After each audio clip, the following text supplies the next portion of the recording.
What's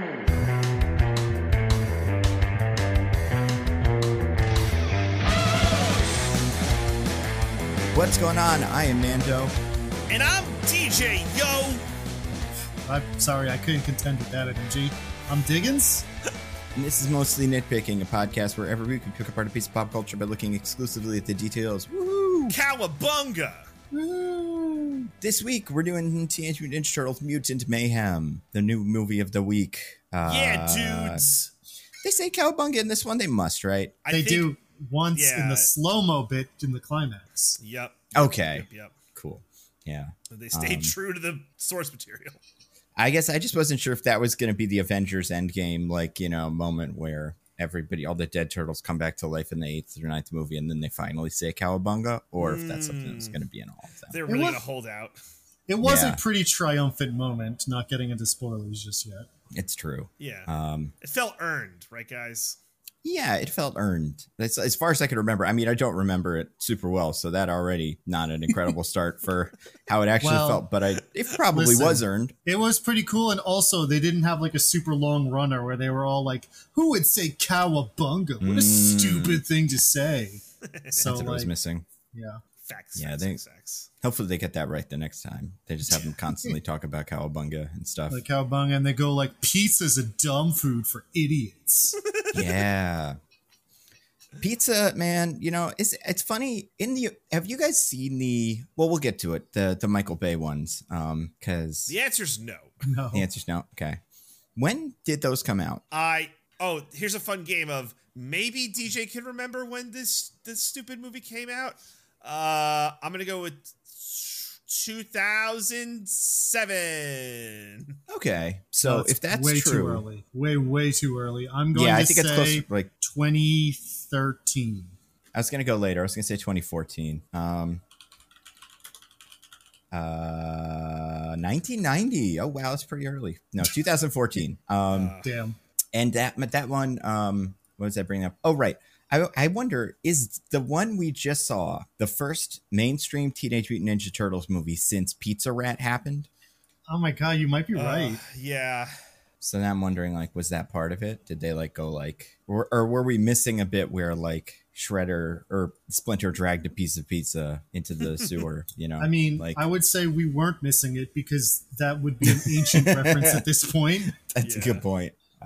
Yeah, I think if they got to do another Michael Bay one, or if they restarted those, that would have been Splinter's origin. Yeah. He would have been the Pizza Rat, and he got mistreated by society, hates people because of viral memes, and that. He's instead of different characters mistreated by society because of viral memes. Yeah, that's right.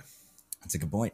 But before we get to that, you guys, we got some news. So much news. Woo! News. Hot Strike Summer continues with Hot Strike Summer, baby. Or Hot Union Summer, I guess, whatever we're calling it, because they're not striking yet, but the animators might be unionizing, at least the Marvel ones. I don't know if that counts the other ones. Well, they're trying to join the Teamsters, is that right? Oh, is that it? That makes sense. I could be wrong, but I think that's what they voted for. Which, like, let's go, baby. Let's go. What are the Teamsters? Besides killing JFK, like, what are they for? I'm going to guess Diggins knows, because that's how this usually goes. So, Diggins, take it away. They're like truckers. They're haulers. They're, people who... They're transportation people. Oh, man. I think I'm wrong now. I think it was the ITASC union.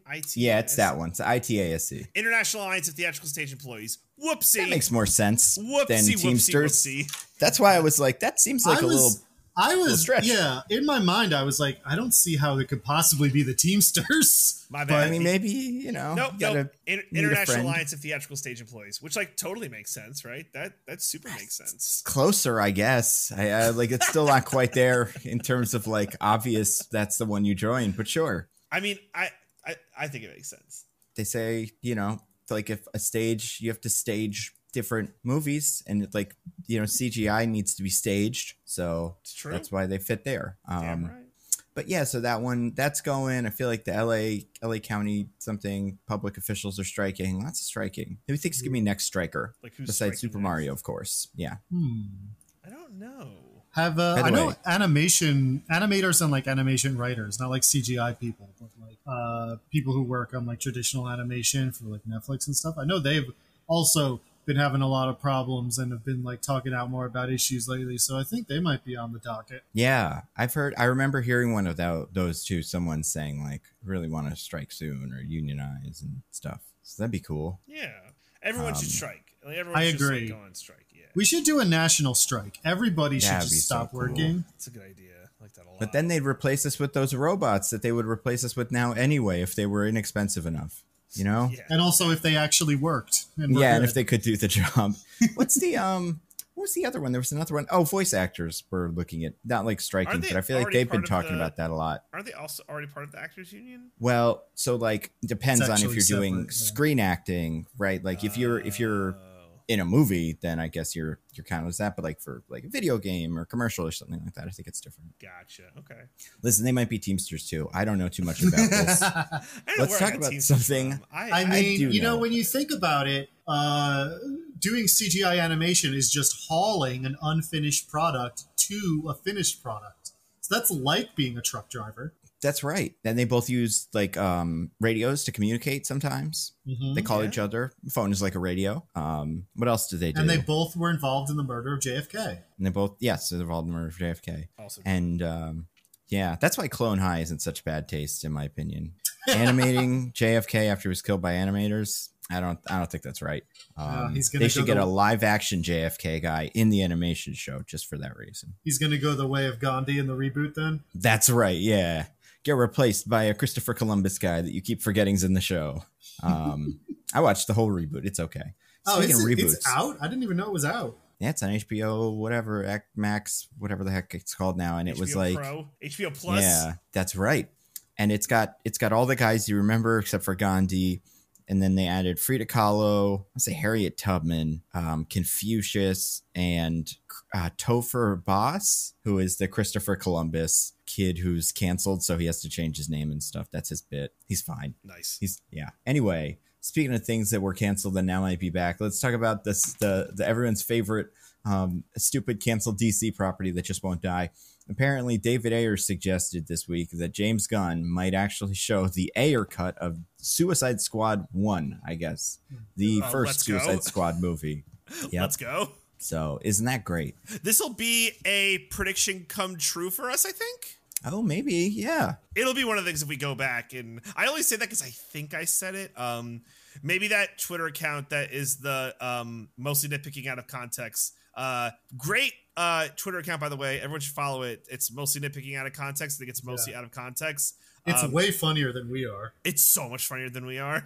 So everyone should like shout out, follow that account. Yeah. Anyway, yeah, that's crazy news, Nando. So yeah, he said, what did they say? James Gunn told me it would have its time to be shared. He absolutely deserves to launch his DC universe without more drama about old projects. But that first part, that it would have its time to be shared, suggests that someone will share it eventually. That first part seems incongruous with that second part. But also, that first part sounds like something James Gunn said when David Ayer cornered him at a party and wouldn't let him leave.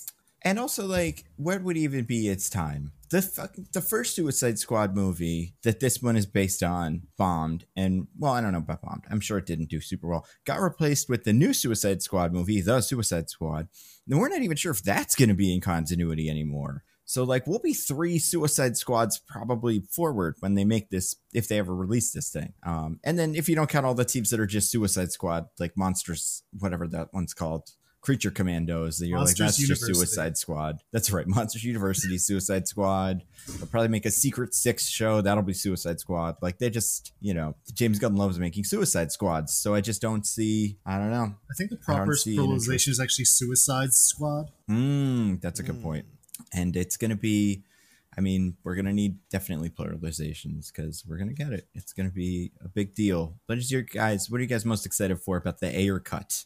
I can't wait to see how actually heartfelt it was. And maybe the Enchantress stuff is less like her just wiggling around. I think that would be good. That would make me feel good. About you, Diggins? I'm excited to see what in the original cut was supposed to happen with that stuffed unicorn that Captain Boomerang is. Oh yeah, I forgot about that. That is in there. I'm hoping. I just want the tweets. I just can't wait for that Twitter or X week when that gets released. I'm so excited for what moment from the Ayer cut of Suicide Squad gets voted the most cheer-worthy moment in the Oscars. Yes. What if that's what was left out of it? Well, I mean, it's going to be tough. I mean, that's why they can't release it this year, is because this year is also a movie where Flash entered the Speed Force, so that's going to win this year. So they'll probably want to wait until next year. So when Flash enters the Speed Force in the Suicide Squad : the Ayer cut, then that will be able to win. Yeah, for sure. Yeah, it's very exciting. Flash is in that movie too, now that I think about it. He shows up and arrests Captain Boomerang. Yeah, he's got a little cameo. Oh my God. He's in most of the movies that they made. It's like they got the absolute most wrong Nick Fury for this universe. It's so funny. Because he's in He has a line in Peacemaker.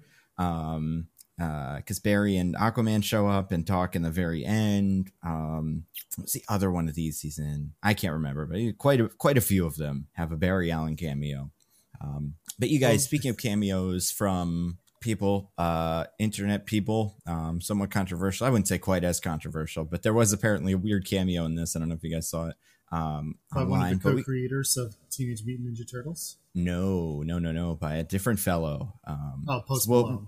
No, well, I guess that's true. Yeah, there were quite a few cameos like that. No. This one is a full cameo. Like, not that they got it off Cameo. It's Rudy Giuliani's Cameo account. Remember that scene where the Ninja Turtle celebrates the Ninja Turtles get a birthday text from Rudy Giuliani? Oh yeah, love that. Yeah, he's had a week. But anyway, you guys, we're talking about Teenage Mutant Ninja Turtles: Mutant Mayhem.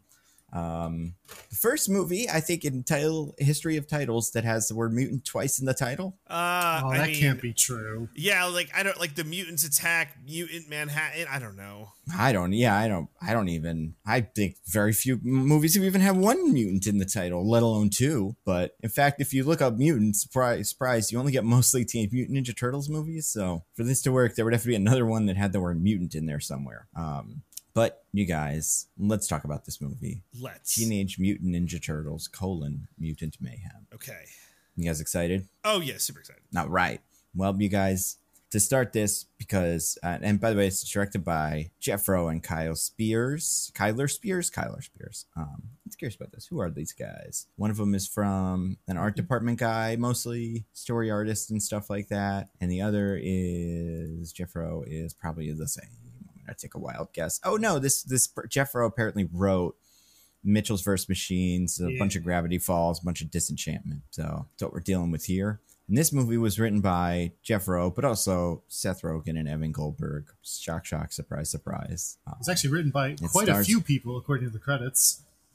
Yeah, I mean, like, it's tough because I guess you've got the main two guys. So I'm looking at this now. You've got the main two guys, Eastman and Laird, who are the creators of Ninja Turtles. Okay. Jeff Rowe, Evan Goldberg, Seth Rogen, and Brendan O'Brien all have story by credits. A lot of that's the Superbad crew, right? Yeah, so then Jeff Rowe, Evan Goldberg, and Seth Rogen also have screenplay by credits, and then someone named Dan Hernandez and Benji Samit have also screenplay by credits. So for people that are curious, Dan Hernandez, one of the writers of Detective Pikachu movie, screenplay for that.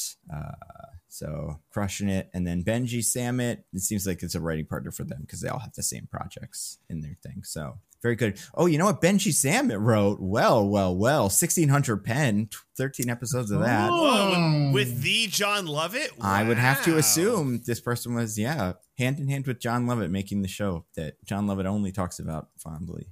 It's hard to find. I've tried to watch it. You can't. But you guys, speaking of the Ninja Turtles movie, so here's what happens. We have talked about this a little bit, but back in feudal Japan, there were people who were known for making katanas, the famous swords, everyone's favorite sword. Well, not everybody's favorite sword, I guess, like fencing swords, big old swords like the Game of Thrones guys have. But katana's very famous, very well known. It's folded 1,000 times, the Hanzo steel. Exactly. You fold them with the steel, and then you put that in the water or something, and it gives you this little design on the bottom of the well, not bottom, along the edge of the blade, but not on the blade side, on the other side. And I forget what it's called, but it's got a name. And we didn't know until very recently that those, when decoded with computers and stuff, actually give you the IMDb summaries for different movies. So it's whatever movie we do, Sword in the Stone, where all of the katanas go in a stone, and whoever pulls it out, whatever movies they're in, that's the summary for it. I see. Think, what if everybody in that movie's dead? There's no summary, so they never did that one. Unless we can send the katanas back in time, there's no way to know. But for now, current movies, they sent, I'm assuming, Mika Abbey, who voices Donatello and is for some reason in the front of this cast, which we're not going to do a casting if we get a tie. They sent them to pull the katana from the stone and then interpret the markings on the katana. And they got a summary for Teenage Mutant Ninja Turtles, Mutant Mayhem. I will say this. It's not super long, and it's not too bad. All right. I don't hate it. I don't think it's like, it's not going to win any IMDb B as in spelling B awards, but it's also not going to win any IMDb B as in spelling B hatred and ire from us, the fine, mostly nitpicking IMDb'smans. So who goes first this week? I lost, so I get to choose, and I think I will have Diggins go first. Great. Fantastic. I'm definitely ready. All right. Okay. The Teenage Mutant Ninja Turtles, Leonardo, Donatello, Raphael, and Michelangelo decide, with the help of aspiring journalist April O'Neil, decide to track down and defeat the criminal Superfly to earn acceptance among humans. Okay. DJ? All right, I'm going to say the Teenage Mutant Ninja Turtles must work together to stop the evil mutant Superfly from taking over the world with his mutant army at his side. Oh man, this is tricky. I have one I want to give it to. Okay. As usual, but I don't. If the one you want to give it to is me, then you should do it. If it's DJ, you should do a tiebreaker. Yeah, I think I might have to do a tiebreaker because I will say. So it was me. DJ got the most single correct thing. Like DJ got one thing right that Dickens did not get. I didn't say the word mutant. You did not say the word mutant. However, Diggins kind of got at a portion of the summary that I think DJ mostly missed. So I'll tell you the summary because that's not going to be my tiebreaker. But it says the film follows the Turtle brothers as they work to earn the love of New York City while facing down an army of mutants. So DJ got Mutant Army. DJ did not name the individual turtles, and Mutant Army had the word mutant in it, although he had used it before that too. So like that was good. Individual turtles? You did not. The summary did not. Diggins did. Right. So that was one knock against Diggins. And then Diggins had an earn the love. Turtle brothers. No, neither you said Turtle brothers, but DJ didn't have proper nouns, and this one did not either. But then Diggins had the whole like earn the respect, or I don't remember what you said. You didn't say earn the love of New York City, but you had something in that area which DJ did not. And since that is a very important part of the movie and the summary, that's why I kind of gotta make it a tie. I agree. We need a tiebreaker. Oh, my least favorite part of all this crap. Yeah, I love them so much. Did you have any? Oh, sure. Oh, yeah. Well, I can scare some up because there's lots of interesting Teenage Mutant Ninja Turtle summary that exists within the movie and outside of the movie. But I already have a quote that I'm like, I kind of like this. I'm not 100% positive this was in the movie. I think it was, but like, I kind of want to go with it because I like it. But I am really quickly going to look at some of the other trivia. But let's see real quick. This is cool. Listeners, this is how you know that we put the finest touch into our podcast. I want listeners. I want you to know that we don't do any prep work for this podcast ever, and we never will. I mean, listen, I got some funny stuff here. I don't think this one. I'm like, that can't be real. So I'm not gonna go with it, but it's pretty funny. Real. Okay, I'm gonna do this one. Yeah, I think this is fine. Okay. So this is a line from the movie, a line that according to IMDb.com is in the movie. And I believe it is. I just don't remember hearing it. I don't remember the moment when it's said. Master Splinter at some point has a line where he, I guess either this would have to be when he is naming the turtles or later, like giving them some sort of beautiful speech where he names each turtle and says, you have blank. So each one of these things is a trait or something like carried by each turtle.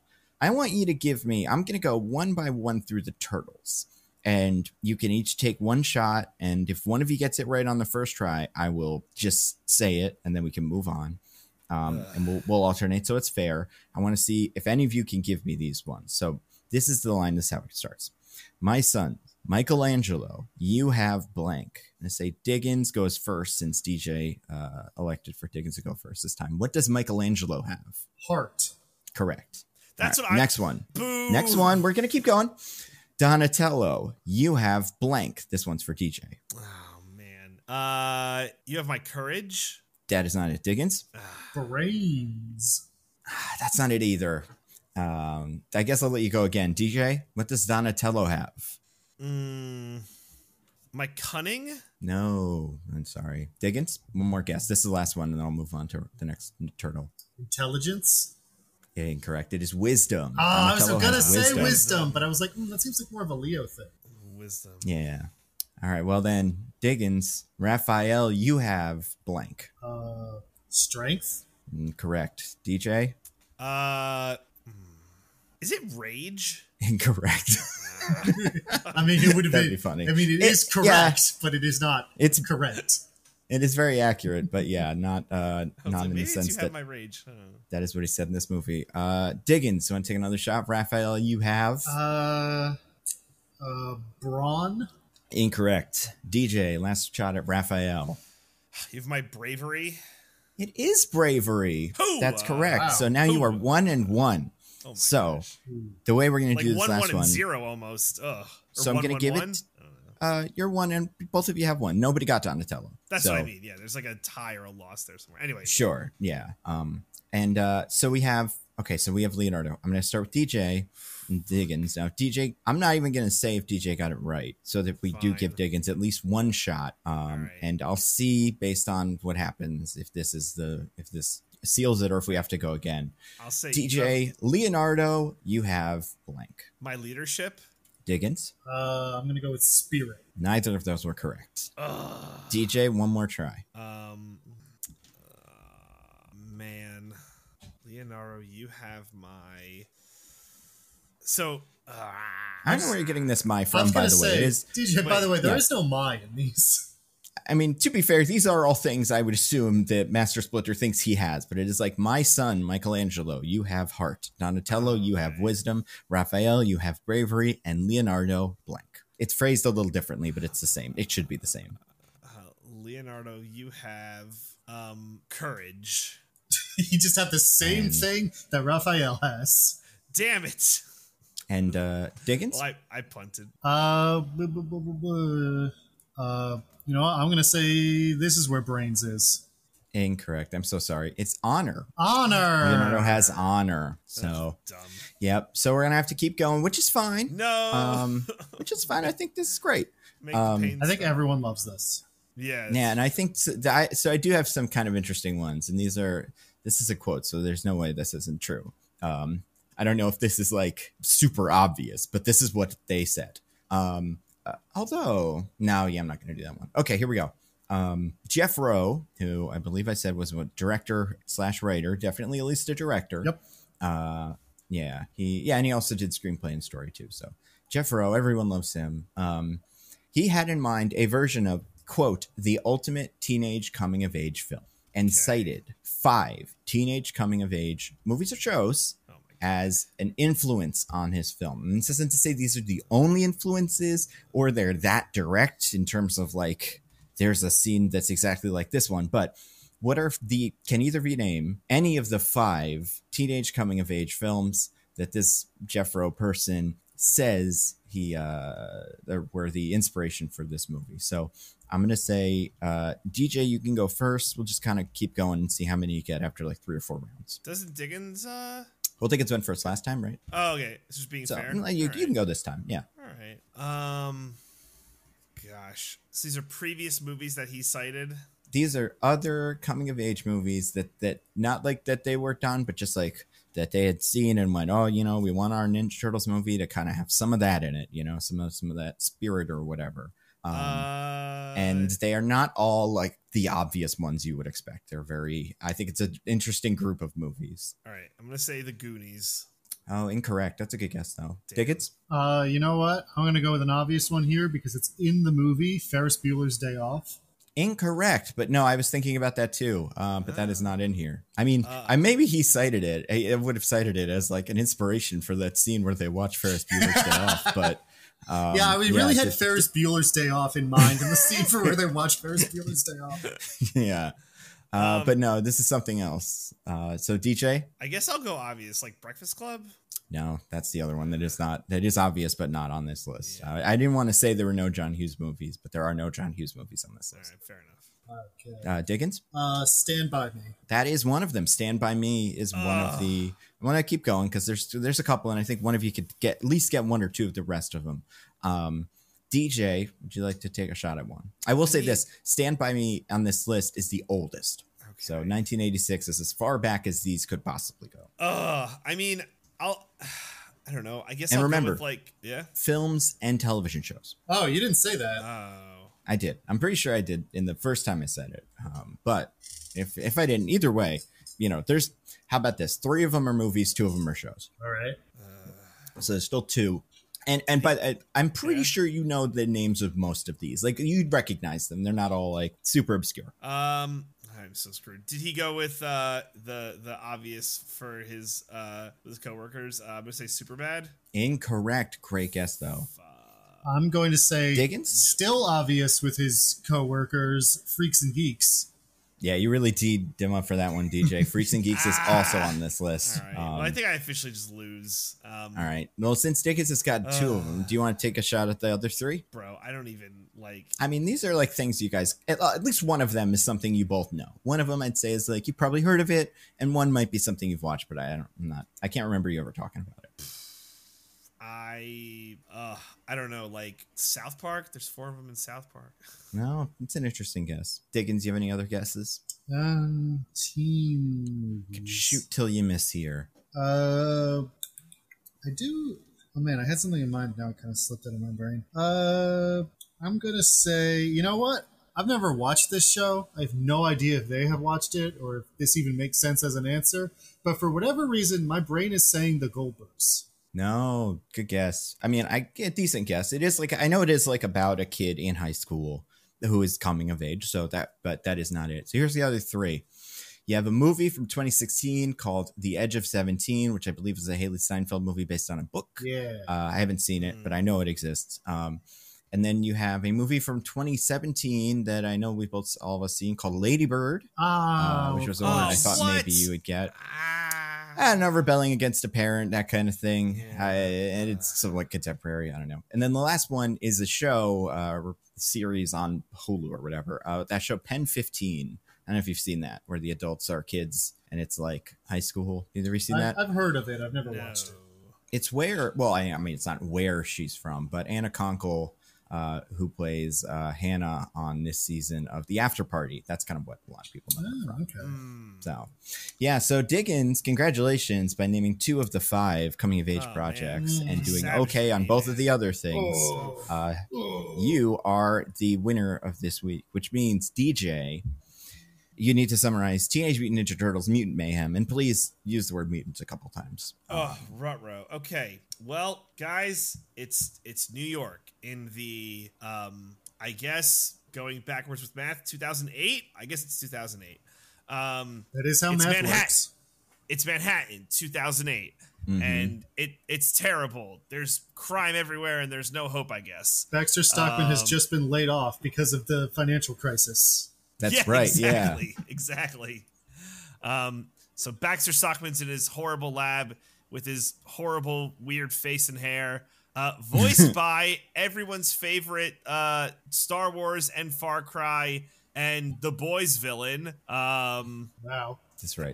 Everyone's favorite Star Wars villain. Of all the places that he is a villain, you definitely picked the 3 he is most famous for. No question. Giancarlo Stanton. No. That's it. Wait, was that a real guess? Actually, we'll go with it. So Giancarlo Stanton. I think he knows he's not the baseball player, but maybe he doesn't. Well, I didn't know that was a baseball player. Maybe he can hit. I haven't seen him, I mean, when he was younger. He's a little old to play professional baseball now. Yeah, that's true. he's got some talent. I don't know. All right, well, I feel we'll like back in the day. So Giancarlo Stanton from Star Wars and all those That's other right. things, he is Baxter Stockman, and he's all alone, and he's working on his goo to help transform animals into like super being animals. And the feds, or I forget the name of the organization, led by the Russian lady. Absolutely not the feds. Yeah, definitely not the Russian feds. either. Well, I don't know. I couldn't quite tell what they were going for with her. The accent is kind of deliberately, all over the place, but I felt like the biggest influences were German. Yeah, I could see it. Man. I could also see like Swedish. I have to look up this character because I'm not super familiar. She's new to this movie. Well, so the character, like, so her name is Cynthia Utrom. The Utroms are something in these movies, or in these shows and stuff, but it's unclear how they're connected. It is theorized that she is connected to a major villain from the previous established works, but the character of Cynthia Utrom is new. That's right. But yeah, she's TCRI is the name of the company she works for. Okay. Well, she really sounded like she was after Moose and the Squirrel. So anyway, Cynthia, she sends her goons, part of that acronym that Andrew just said, after Baxter Stockman. And they have guns. This is very important for later. They have guns that can turn mutant things into unmutant things. So just remember that for later. Incredible guns, considering there are no other mutant things that exist. I was about to say, but that's probably for the nitpicking part. Yeah. But I guess we'll just put a pin in that for later. So they bust in, and it's a whole to-do, and there's a little fly who I think has already been gooed, and he beats him up. He beats the bad guys up. You think you think he's already gooed? You think that perhaps a regular ungooed fly beat up a bunch of like super troopers? I know what DJ's going for, though, because this fly will get gooed again and turn into what is the form we know him from for most of the movie, and it's not quite this, but I do think he's gotten at least a little bit of goo. So is it double goo? He doesn't. Well, he does get gooed again, but not before the end of the movie. Well, but then why does he grow up in this? Yeah. Because that's how aging works. Everyone grows up that we see. So you're saying that the fly... I just assumed Superfly mutated again from baby fly to big old Hookman. No, he just grew up. You're right. That could have been just aging. He just grew up. Oh, so but like he didn't turn into a teenager. He turned into like a big old man. Well, he was older than flies everyone age faster. And flies don't live very long. All right. I get. Well, the mutants. I feel like all those rules are out the window. Look, he is thoroughly less turtles. mutated than he will be later in the movie. He becomes far more mutated at several points, but yeah. Anyway, we're not the also yet.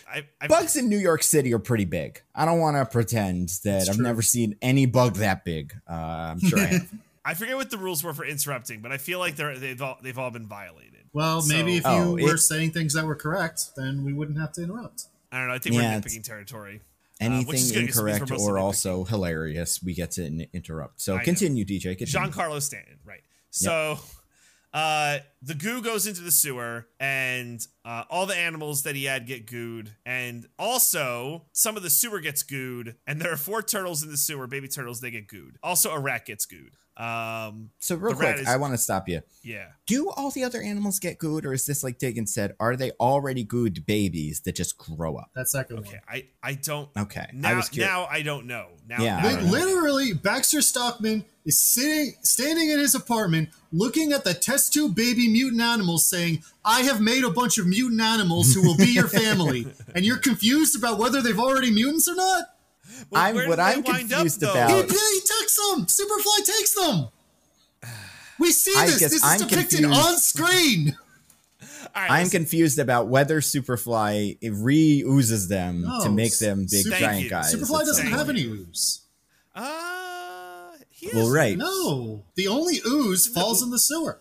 I thought the ooze was part of his. Oh, man. He recreates the ooze later in the movie, but I don't think he has the ability to at this point yet. He makes more ooze later, but he doesn't have ooze when he escapes. Yeah, I think he's already out of ooze. I'm saying later he also it's goo, not ooze, right? Wow. I mean, depends on what side you're on. I thought we were saying goo as a joke. They're actually quite specific that it's ooze. Okay, we'll go with goo then. Okay, so the goo goes into the sewer. Apparently, everyone's already been gooed for later, but we got some new gooed animals, and it's 4 turtles and a rat. And as far as we know, that's it from sewer goo. No other animals get sewer gooed. As far as we know. As far as we know. Save it for the sequel. In this movie, wait, okay. Splinter gets gooed? Splinter gets gooed because he picks up the turtles. Right. Oh, okay. Yeah. Gotcha. Yeah, he was a caring rat, a non-gooed rat. Yeah, wait, he's not already a big old rat, though? No, he's just a regular rat. Yeah, this I do remember. He's a small rat who goes toward the right, because then there's that other scene where he takes them out, and then they all almost get by cars and stuff, right? That's later? Mm-hmm. Yep.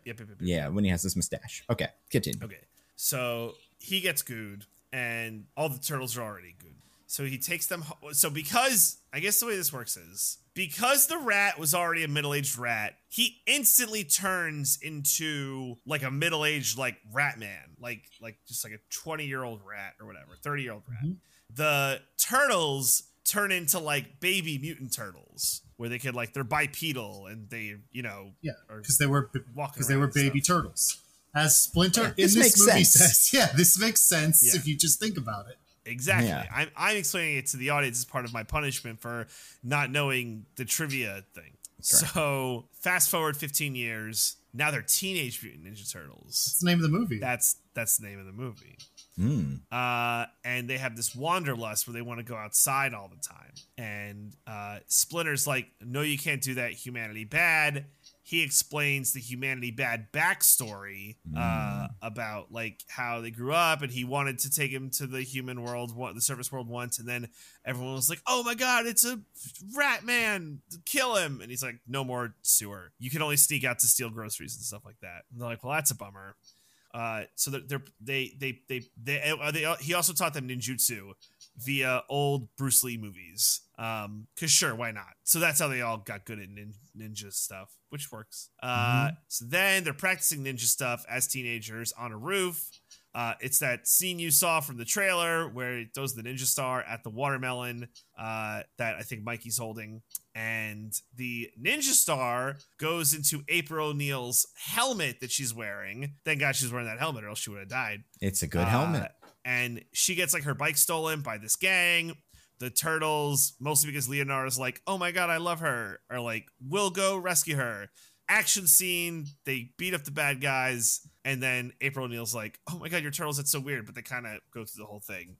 They tell her backstory, and then she's like, wait, you guys should help. Oh, meanwhile, while this is happening, stuff is being stolen from the city by the criminal Superfly.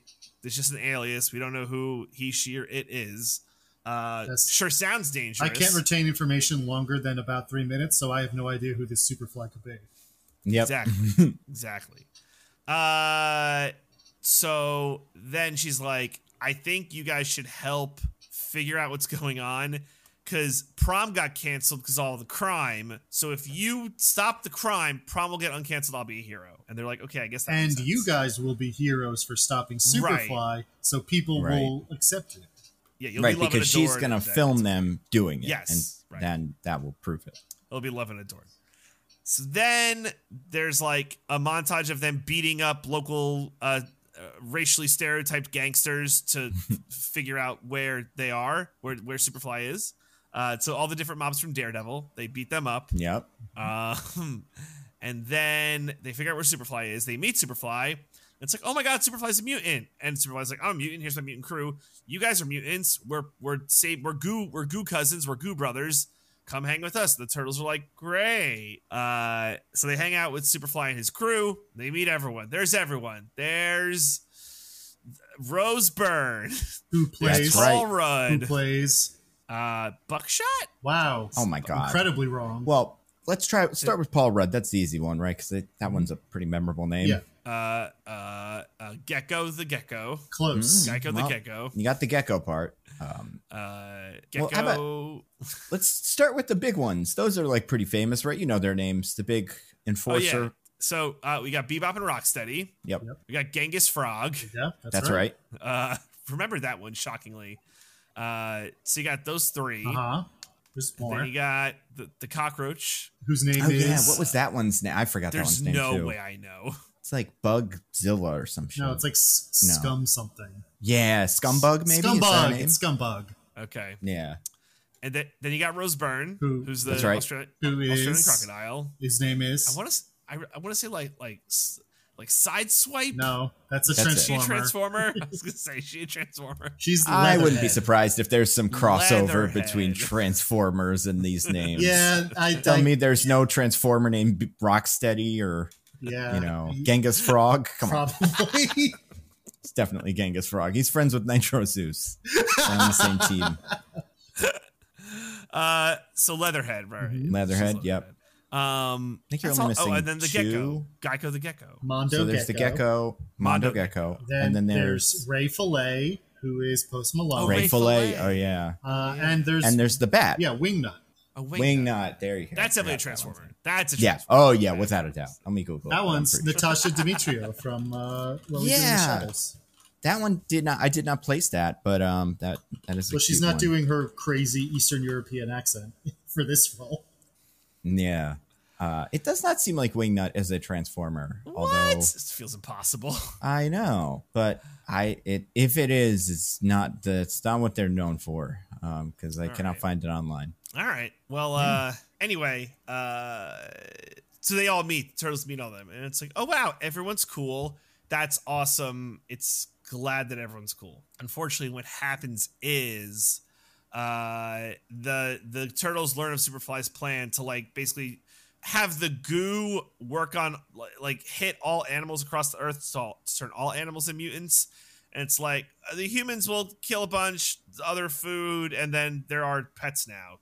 Dogs will walk them. It'll be great. And the Turtles are like, no, that's not what we want. So there's like a bit of mayhem, bit of mutant mayhem. Whoa! Yeah, I did it, guys. A bit of mutant mayhem, and the Turtles get away and tell April the plan. And they're like, oh, we got to stop him. But then I think is that when they get captured? Yeah, it's around this point in the plot. Yeah, they get captured after they fight. They do the big fight, like a car chase. Superfly gets away with the piece of machinery, and they get the tracker that TCRI put on it, and so TCRI picks them up at the end. That's right. Yep. So TCRI kidnaps them, then milks them, which has been like a joke to the whole thing. It's like, oh, we're gonna get milked. So they get milked. Worst nightmare. Every man's worst nightmare. They get milked, and then April goes to get Splinter to come rescue them. Splinter does so. He kicks all their asses. He's so good. I was waiting for one of those non-mutant guns to just like hit him and him turn into a regular rat. I know, wouldn't that have been sad? But thank God. Well, and no, but then it would have been sad, and then they would have had to like goo him back or something. Yeah, I guess you could continue remutating people, and they just pop back and forth. So they would have just like taken the goo milk, or they would have figured it out. But I was waiting. They would have milked themselves right onto him. Hey. Like everybody, milk him. I'll milk you. You'll milk me. We just have to make sure some of it gets on Master Splinter, on our dad, on Father. Yeah. So yeah, movie basically wraps up. They all get together. They stop Superfly first through the power of ninjutsu, then from the power of convincing all the other mutants that this is bad. Superfly turns into Super Duper Fly, where he's like the biggest Superfly ever. And horses also. He's also horses. And any other mutants, any other animals you can think of that are part of that? There's like a whale, I think. Yep. And I was mainly looking for the whale because that's like a third of his entire body. Yeah, it's true. Yeah. There's also whale. Yeah. And then they beat him, and April convinces everyone that the mutants are good, and then everyone loves the mutants, and then the Turtles get to go to school, fulfilling their destiny. They look weird without their headbands on. They do. Yeah. I don't accept the Turtles without their headbands. It's cool. They're all still wearing color-coordinated outfits, so you can tell which one's That's which. true, yeah. Also, that's not the problem, they have different body heads. types in this one, so even without that, you could learn to tell the difference. But and skin colors, too. Yeah, like, they are true. different shades, so yeah. But their weird heads need to be covered by those ninja bands, I mean. Bandanas, yeah. Bandanas. And that's the movie. I think I did it. Oh, there's one post-credit scene. I'm assuming you stayed for it? There's... If you didn't stay for it, I think you could probably guess what it is. Yeah, the 4-letter acronyms, like, we got to call in a fucking ringer, and they're like, get the Shredder. Get him. Get him. And they did. So they don't say Shredder, but you just see they do say Shredder. No, they do. 100%. She says Shredder? She calls him the Shredder too. She's like, we have to call the Shredder. Yeah. And then you see him on the other side of like the Hudson River or something and kind of silhouette. Because he's from New Jersey, so they got to fucking get that guy. They're finally calling in reinforcements from New Jersey. Are we sure it's not Staten Island? Although I guess actually they're on Staten Island when they fight Superfly for the first time, right? Because that's where the mutants say that they're based in, Staten Island. Yes. Yeah. So I guess. Well, I'm going to assume. I think he's got to be looking at the city, and I'm just going to take a guess and assume the Shredder is looking at the city from the Hoboken, like that side. Yeah, I think so, because that skyline is more cinematic. Yeah. So he's from he's from around there. Teenage Mutant Ninja Turtles, Mutant Mayhem. Pretty much, yeah. That was basically it. Nice. You got all the milking. You got all the guys' names. You got the big end part with the big old whale thing. Yep. Yeah. All right. Well, Diggins, as the winner of the IMDb game, would you like to tell us what you thought of Teenage Mutant Ninja Turtles Mutant Mayhem? I would love to tell you what I thought about Teenage Mutant Ninja Turtles Mutant Mayhem. Guys? Yeah? The movie's good. No, I really enjoyed this movie. I think I like that it was very much doing its own thing. As someone who does not have a lot of history with the Teenage Mutant Ninja Turtles franchise, I feel like it's very easy with any of these kinds of things to just like go heavy on the nostalgia and be like just like the thing from before, except, you know, we're doing our own little spin on it. But this really felt like someone just taking the general concept and being like, we're going to make one for the kids right now that takes the general idea and just goes for it. And I appreciate that a lot. I think it really helps it feel like fresh in a way that a lot of these reboots don't. And also it feels very, what's the right way to put this? It feels very for kids in a way that is not like dumbed down, but is also like definitely aimed more towards a younger audience. And obviously I am not a younger audience, so I can't say how well that works necessarily, but I appreciated that it was like that it is more about, you know, making kids now excited about this movie than it is about making adult losers like us happy that the thing we liked from our childhood is back, like say a Michael Bay movie would. And I mean, besides that, it's very funny. It's I think all the character stuff works really well. Like I said, it's basically a kids' movies, but unlike some other movies that kids loved that start with S and end with Super Mario Brothers, it felt like they actually bothered to do the work to have it more than just be pretty sequences and actually like have a story that could relate to kids and is like, you know, basic, but follows through on its setups and its payoffs in such a way that you get to the end and you're like, yeah, that got me. That was a good story. And also the animation, beautiful. I mean, it's beautiful in that kind of like ugly, cute sort of way, where it's like everything looks kind of scrunkly, but because it looks kind of scrunkly, it also looks kind of cute. So yeah, I think everything about this movie pretty much works super well. I was very happy with it, even as someone who has no particular history with this franchise. So yeah, I would say it's A+. What about you, DJ? What did you think? Guys, you know what this movie is? What? It's a tight 90. It's a tight animation for you. It's a tight 96. It's the tight 90 for inflation adjusted terms. Okay, fair enough. You know what I mean? Fair enough. Like, you know, I think we've reached a point where the tight 90 may be more aspirational, but for like a big blockbuster, I think it starts tight 90. It's funny. Michelle was like, you know why? It's because that animation is like hard to do. Yeah, it's expensive and expensive as fuck. Well, and they didn't overwork their animators to death like Spider-Verse to get a 2-hour plus movie out of them. Apparently, they were very like cool with the animators, so the movie was shorter. Not that's why the movie was shorter, but that is definitely part of why the movie is not insanely long. Yeah. But besides that, I thought it was great. Everything's Diggins said. I like that it was right. Kids movie, Diggins said, not Jangly Keys, but it felt modern. Like it really leaned into the teenager portion, which I think was good. So it just made it very fun. Like a lot of the tropes were there. Like they were bad at their first like fight, but not like so bad that it was like, you know, this don't really want to like, oh, I get it, I've seen this before, but like, oh, it's like they are good at some of it because they have trained, right? And just I think like the choices with the characters where, and I don't think you need this for a Turtles movie, right? It never gets too maudlin. It's never too serious. I loved that, like it felt like it was like a young, at least if it wasn't a young writer's room, the writers had kids who they were talking to, right? Because it had like young references, right? Like Michelangelo was like really into BTS, right? And like the whole like Attack on Titan anime thing, right? Like it just felt like believable because of all these like elements that were like put into the movie. So I thought it was great. I thought it was really, really, really good. I enjoyed it. I'm sure we're gonna get 17 more of these. If they're like this, that's fine. And it's like, I think there's a bar being raised for these kind of like nostalgia, like, you know, 80s, 90s era. Let's bring back the IP, but make it into like a good movie. Like, I think we're in like a good space right now, which feels like very good. And like, I know that like everyone's like, oh, everything's based on like an IP or it's like a sequel or blah, blah, blah, blah, blah. But it's like, we haven't had a Turtles movie in a while, and this is a fresh take, and it's not like the third Marvel movie coming out this year, right? Like, if everything has to be IP, if everything's like Barbie and Turtles and whatever, at least like if it's a fresh take, I'm fine with it. Even if it's the third Marvel thing in a year, like if it's a fresh take or really good, like Guardians 3, like not like a fresh take, but really good, like that's fine. I think it's quality more than like being dragged down by IP. I think when it's bad and we're dragged down by IP, that's when it really feels like we're being just like killed by like capitalism.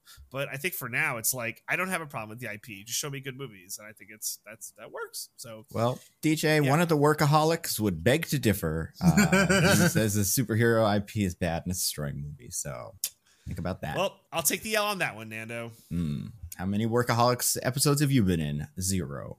Him? Many. At least 7 or 8. I might have been on background of 1. It's possible. There's no way, no one could watch any episodes right now, as far as I know. So there's no way to know whether I wasn't in a background scene of a Workaholics episode. Yeah. So. Good luck proving that per people in the Discord who will check. I'm pretty sure he's not there. Go watch all of Workaholics. Yeah, you've just cursed someone to comb through the background shots of every episode of Workaholics. It'd be great if you were in the first episode, though, and they just started. It's like, oh, here he is. Yep. I don't have to do it anymore because I got one. Someone's like, I've seen every episode of Workaholics 80 times. And I can tell you, DJ is in season 2, episode 7. So, yep. All right. So, Nando, what did you think of this movie?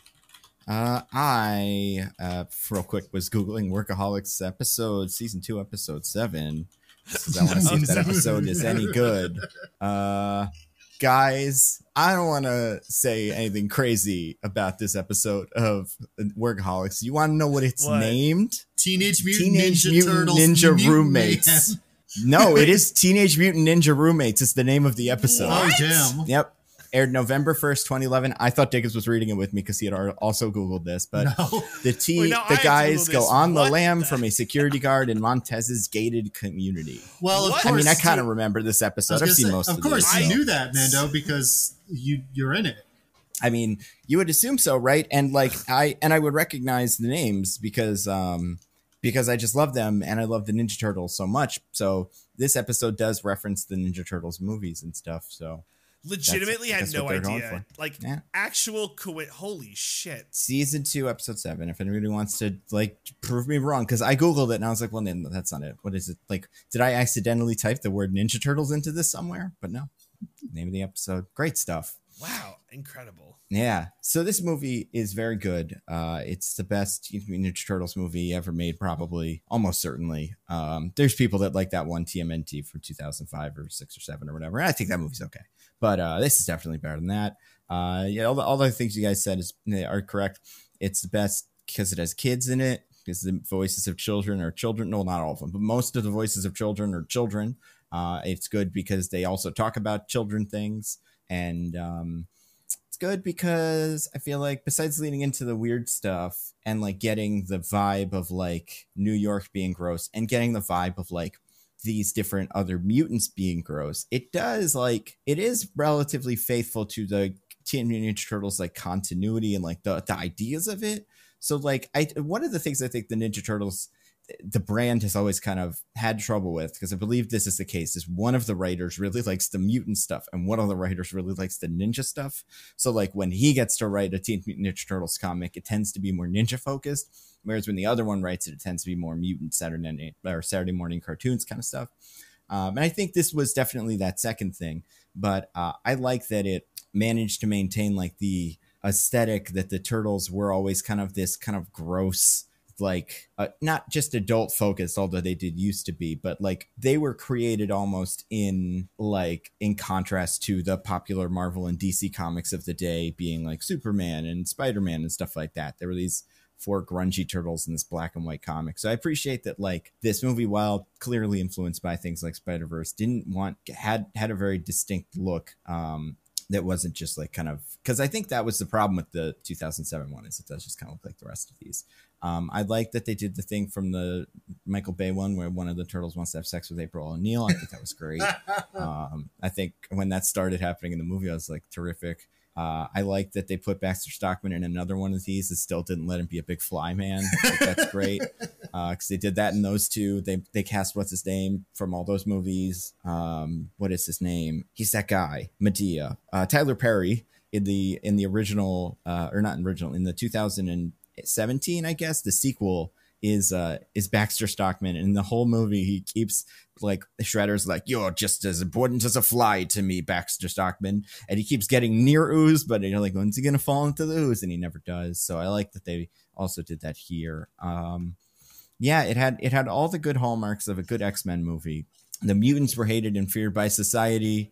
They fought a big giant thing, and then the society loved them. I guess that part never really shows up in the X-Men movies, but the first two things were pretty good, and I think it mostly worked there. Now, I can't imagine anything else I'd want from this movie. So, like, I want to say it was kind of like perfect on its own terms. I don't know if I liked it more than like Spider-Verse, which is a movie it'll be compared to a million times this year, or like Puss in Boots, which a lot of people also watched this year. But like, it's definitely like that's the thing. It's not trying to be anything else, so that's why it's able to succeed. I think a lot of that is Seth Rogen and Evan Goldberg. Like, they seem like they know what they're doing. They had a vision for this, which I appreciate. Yeah, like the movie has like a concept. It's not just like, just show them the turtles and they'll be happy. Like, there was an idea here. Yeah, and it's like, it is, they say this in the trailer, or the trailer, it honestly might even be in the movie, but when they're introduced, it's like from perpetual teenagers, Seth Rogen and Evan Goldberg. So you're like a little bit like, okay, so this is what we're going with, like this 80s, 90s nostalgia angle, which is, it pulls from that. But it's also like, yeah, it is very kid focused. It's mostly not nostalgic, I think. Because like DJ said, like the things and stuff that they're talking about and referencing are very contemporary to real teenagers in a way that I thought. Oh, sure. I just mean the idea that they pull a lot of deep cut Teenage Mutant Ninja Turtles villains out of like the woodshed to throw into this movie. It feels like the kind of thing that you would expect in like a, you know, I'm trying to think of a good example, like Spider-Man, where they pull out all the random spider people to put in backgrounds of shots. So you're supposed to look at oh, I know, you know, I played the video game, I recognize that. So like that, the fact that they managed to get a lot of that in, I also, I appreciate, but yeah, they didn't go overboard with it in a way that was annoying. And they made most of those guys fun. I think there's one that I didn't really care for, but all the rest I thought were pretty good. And yeah, and everybody, all the voice actors were doing a good job. Even Seth Rogen. Did you guys catch that? That he was Bebop? Yeah. He did a voice. He didn't just do Seth Rogen. He had like an accent. He was like, hey, it's me, Bebop, or something. And that's all I've ever asked for from you, Seth Rogen. Just do anything besides Seth Rogen and we're good. And he did it. So, you know, where was this during Mario? I don't know, but it was good. That part was, I was happy. Listen, he didn't try during Mario. No one was asking him for anything in Mario, to be fair. Yeah, exactly. I mean, I'm sure he was busy with this. Like, I can imagine you just, all right, what are my lines? Hey, fuck you, Mario. All right, I'm gone. Goodbye. I've got a lot of Ninja Turtles to animate. Why was that in the movie? Yeah. Fuck you, Mario. Fuck you, Mario. I hate you. And then he just throws him into a big whale or something. That happens. Stop with the peach bullshit, Mario. You piece of shit. Yeah. I liked, it is weird that we got two of those movies this year. We got Super Mario Brothers and this.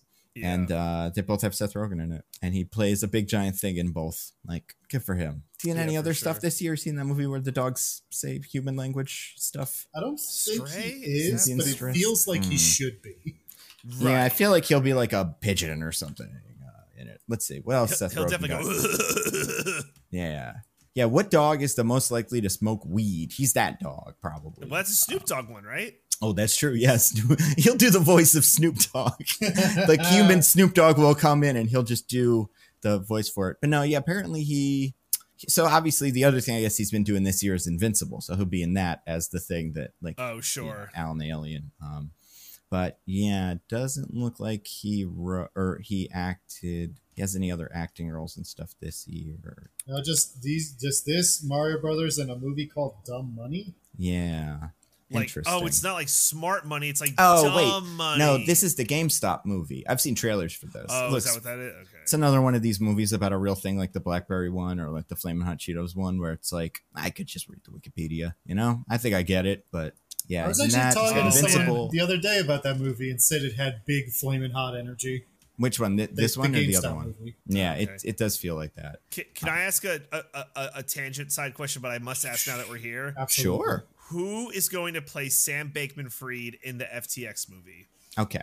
Because we're getting one, right? It's like no doubt we're getting one. I don't want to give the role to Jonah Hill because we all hate him, but I know, yeah. He's good at playing weird shitheads. He is. Because it turns out he is a weird shithead. Exactly. But I also think he's a little old for that role now. I don't know how old Sam Bankman-Fried is, but like he's think like 30. Yeah. So he was in his like late 20s when he was doing all this shit, so... Yeah, and Jonah. No, Timothée Chalamet's too put together. You can't do that. After Wonka, he can do anything. Yeah, Jonah Hill's in almost 40, so I think that's pushing it. Who's the young weirdo of today? Especially something funny too. Like you'd want someone with a comedy background. De-aged Jared Leto. Maybe that's the direction they're going. What about Pete Davidson? I know he doesn't look or sound like him, but he could get the look. He could like put on the weight like yeah, that's true. He could wear an afro wig. Yeah. Like Christian Bale for Cheney. I know it was a fat suit, but he did put on weight for that role too. Yeah, I'm going to look up Sam Bankman-Fried again, see if anybody comes to mind. I don't know. Yeah, my gut tells me it won't be Pete Davidson. It'll be somebody else that's good. I mean, it could be like Paul Dano, who I'm pretty sure is in this other movie, this Dumb Money movie. Yep. Because he's also good at playing little weirdos. But yeah. He's not too old. He has like a boyish face. I think. Yeah, he seems younger than he is, I think. Because he's also got to be probably 40, if not older than that. Because he was the Fableman's dad. Like he's an adult. Yeah, but he's gonna be both the Fableman's dad and Sam Bankman-Fried. And Sam Bankman-Fried, yeah. I mean, listen, have we even checked to see if this movie isn't being made? Like, there might be an answer to this question. Oh, like cast already? Oh, I mean, feels too soon. I'm sure it's been optioned, but how long did the Elizabeth Holmes movie make, or TV show? I guess it was in the end. How long did that take? Like 2 or 3 years, maybe. Well, actually, I guess that's not true. It's 2 or 3 years after I watched the documentary, but I don't know what that means for. Like, I don't think it was some time because Theranos was what, like 2018. Yeah. Well, okay, so Michael Lewis is writing a book about Sam Bankman-Fried that he made after shadowing Sam Bankman-Fried for a while. So that will be a movie. Yeah, right? this will be the movie. This will be the big short of this. So it'll be what's his name then? It'll be Christian Bale. I mean, yeah, it would be what's the name of the writer or the director who made like Big Short and stuff? Oh, Adam McKay. Adam McKay. Yeah, it'll be an Adam McKay movie. So let's look at his usual stable of guys. Oh my God, it'll be fucking John C. Reilly, but on his knees or something, like pretending to be smaller, but de-aged a little, like Dewey Cox. I'm 15-year-old Sam Bankman-Fried, Mom. I'm gonna go hang out with Bill Clinton.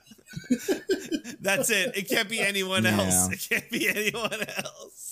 I think I'd want one of the producers to be someone that was scammed out of a lot of money by Sam Bankman-Fried so that this movie is clearly like a hit job made to just make this guy look as bad as possible. It's the Don't Look Up of Sam Bankman-Fried movies. Just like farting the whole movie and like got a runny nose and, you know. It's going to turn to Tom Brady played by, that'll probably be Timothée Chalamet. It'll be like Tom Brady. It'll be like, we're stealing from all these people, right? Yeah. And Tom... Well, they could get the real Tom Brady because he'll do a movie every so often or a commercial I have to watch every single time Peacock decides to go to commercial. But they also might get like Aaron Rodgers or some other football player as a little joke. Tom Brady doesn't want to do it. But yeah. Oh, my God. Yeah, it's going to be great. Can't wait for that movie to come out in like 5 years or whatever. But we'll revisit. If we're still doing this in 5 years, if we're all still alive, then we'll revisit this. But yeah, so we got Ninja Turtles in this. What was everybody's favorite parts of this movie? Did everybody have a favorite mutant? Do you ever have a mutant. favorite or least favorite mutant? How about that? I think favorite. Do the turtles count? Sure. Or is that like separate category? They're mutants. Yeah, I'll count them. I mean, least favorite's easy. Superfly. It's very easily least favorite mutant. Because he doesn't believe in the vaccine. Which hangs out with Tucker Carlson too much. What a good guy. I think that makes sense. It's a thing, apparently. I had to learn this about Ice Cube this week. Is that why Superfly is not your favorite? Is your least favorite mutant, DJ? Or is it because of all the human genocide he's trying to do? It's one or the other, right? I think it's that one. I think it's really human genocide. But yeah, I just didn't really care for the character. It just got annoying. Like I don't know. The Ice Cube shtick gets old after a while. And then so not a huge fan. And then favorite. I'm gonna do non-turtle category. I'm gonna go with Wingnut. I like Wingnut. It's good energy from Wingnut. So it's always cool when things can fly. Yeah. Was there another flying? Oh yeah, the bug. The bug could also Scumbug. fly. Yeah. Scumbug. Yeah. What about you, Diggins? Did you have a favorite mutant and least favorite mutant? Well, for favorite non-main character mutant, which I think is the category I'm going to stick here. So not the Turtles or Splinter. Yep. I'm going to go with Rocksteady, the big rhino who is voiced by John Cena. That's right, yeah. Because bro. He did his thing. He was a big dumb guy who was like mad, and it was fun. I don't know. I was a little not like sad, but I am kind of at the end of the movie, spoilers for the movie, they're all good guys. And I'm like, no, they're bad guys though. Yeah. I hope they get tricked by Mr. Shredder or something. He just shows up and like pays them a lot of money and they turn bad. Because I like some good mutant antagonists as well. I don't like the face turn by those two specifically. I'm like, no, they have to be bad guys. Yeah. Now one of the producers was really invested in making sure Bebop was a good guy at the end. I don't know which one, but somebody it was Jeff Rowe, actually. Yeah. He loves it because that's what happens in Lady Bird too. Yep. Is the big warthog is also a good guy.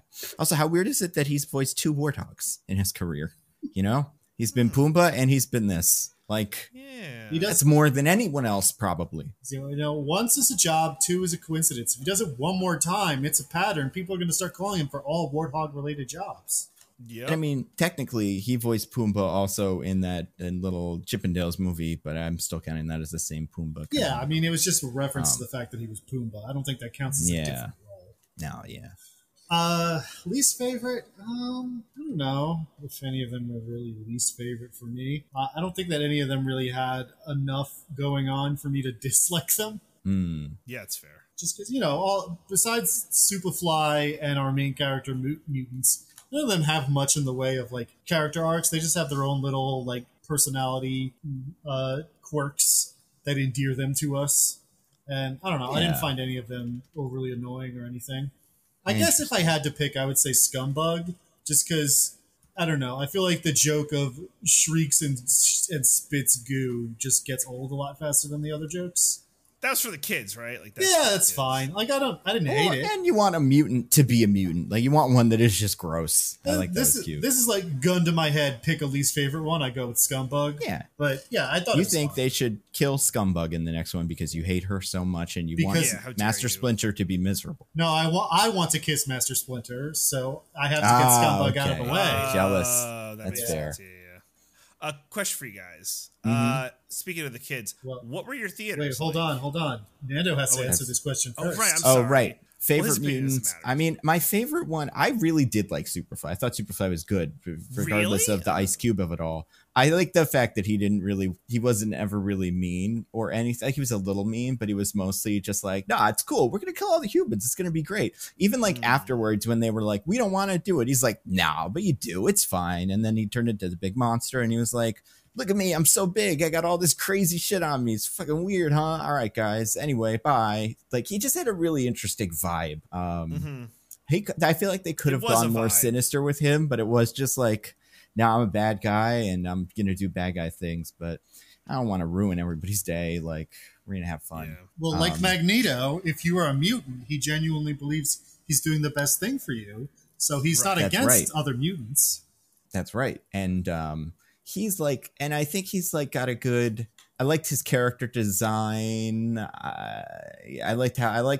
I like the asymmetry of him. I do think it's weird that he was kind of like the strongest of them in the lineup. I'm like, I don't know, man. I think those other two pretty big ones are pretty strong. Like, I don't think they're gonna have that much trouble pushing him down in one direction. He was double good or whatever, right?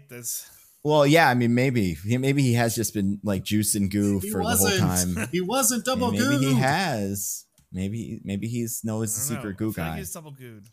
And that guy was cool. Also, the gecko was the best one, right? That was the funniest one. Nando he got all the not laughs like the obvious from me. answer, so I didn't go for it. But yeah, that probably is the right answer. If we're talking about a bit getting old, the manta ray I hated. I just do not like that. Yeah, like sings his name bit. I was kind of hoping for a little bit more with him because manta rays are cool and terrifying. Like they are both the weirdest looking fish and also secretly one of the most dangerous. But they killed Steve Irwin. Exactly, and they kill a lot of people apparently. They're very, very, very dangerous. And they're ugly as hell. Like if you pick one up, it's got the weirdest little face.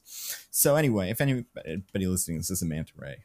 Sorry. But, We're sorry. If Filet Ray is out, or Ray Filet, excuse me, is out there listening to this, by which I mean Post Malone, then we're sorry. That's right.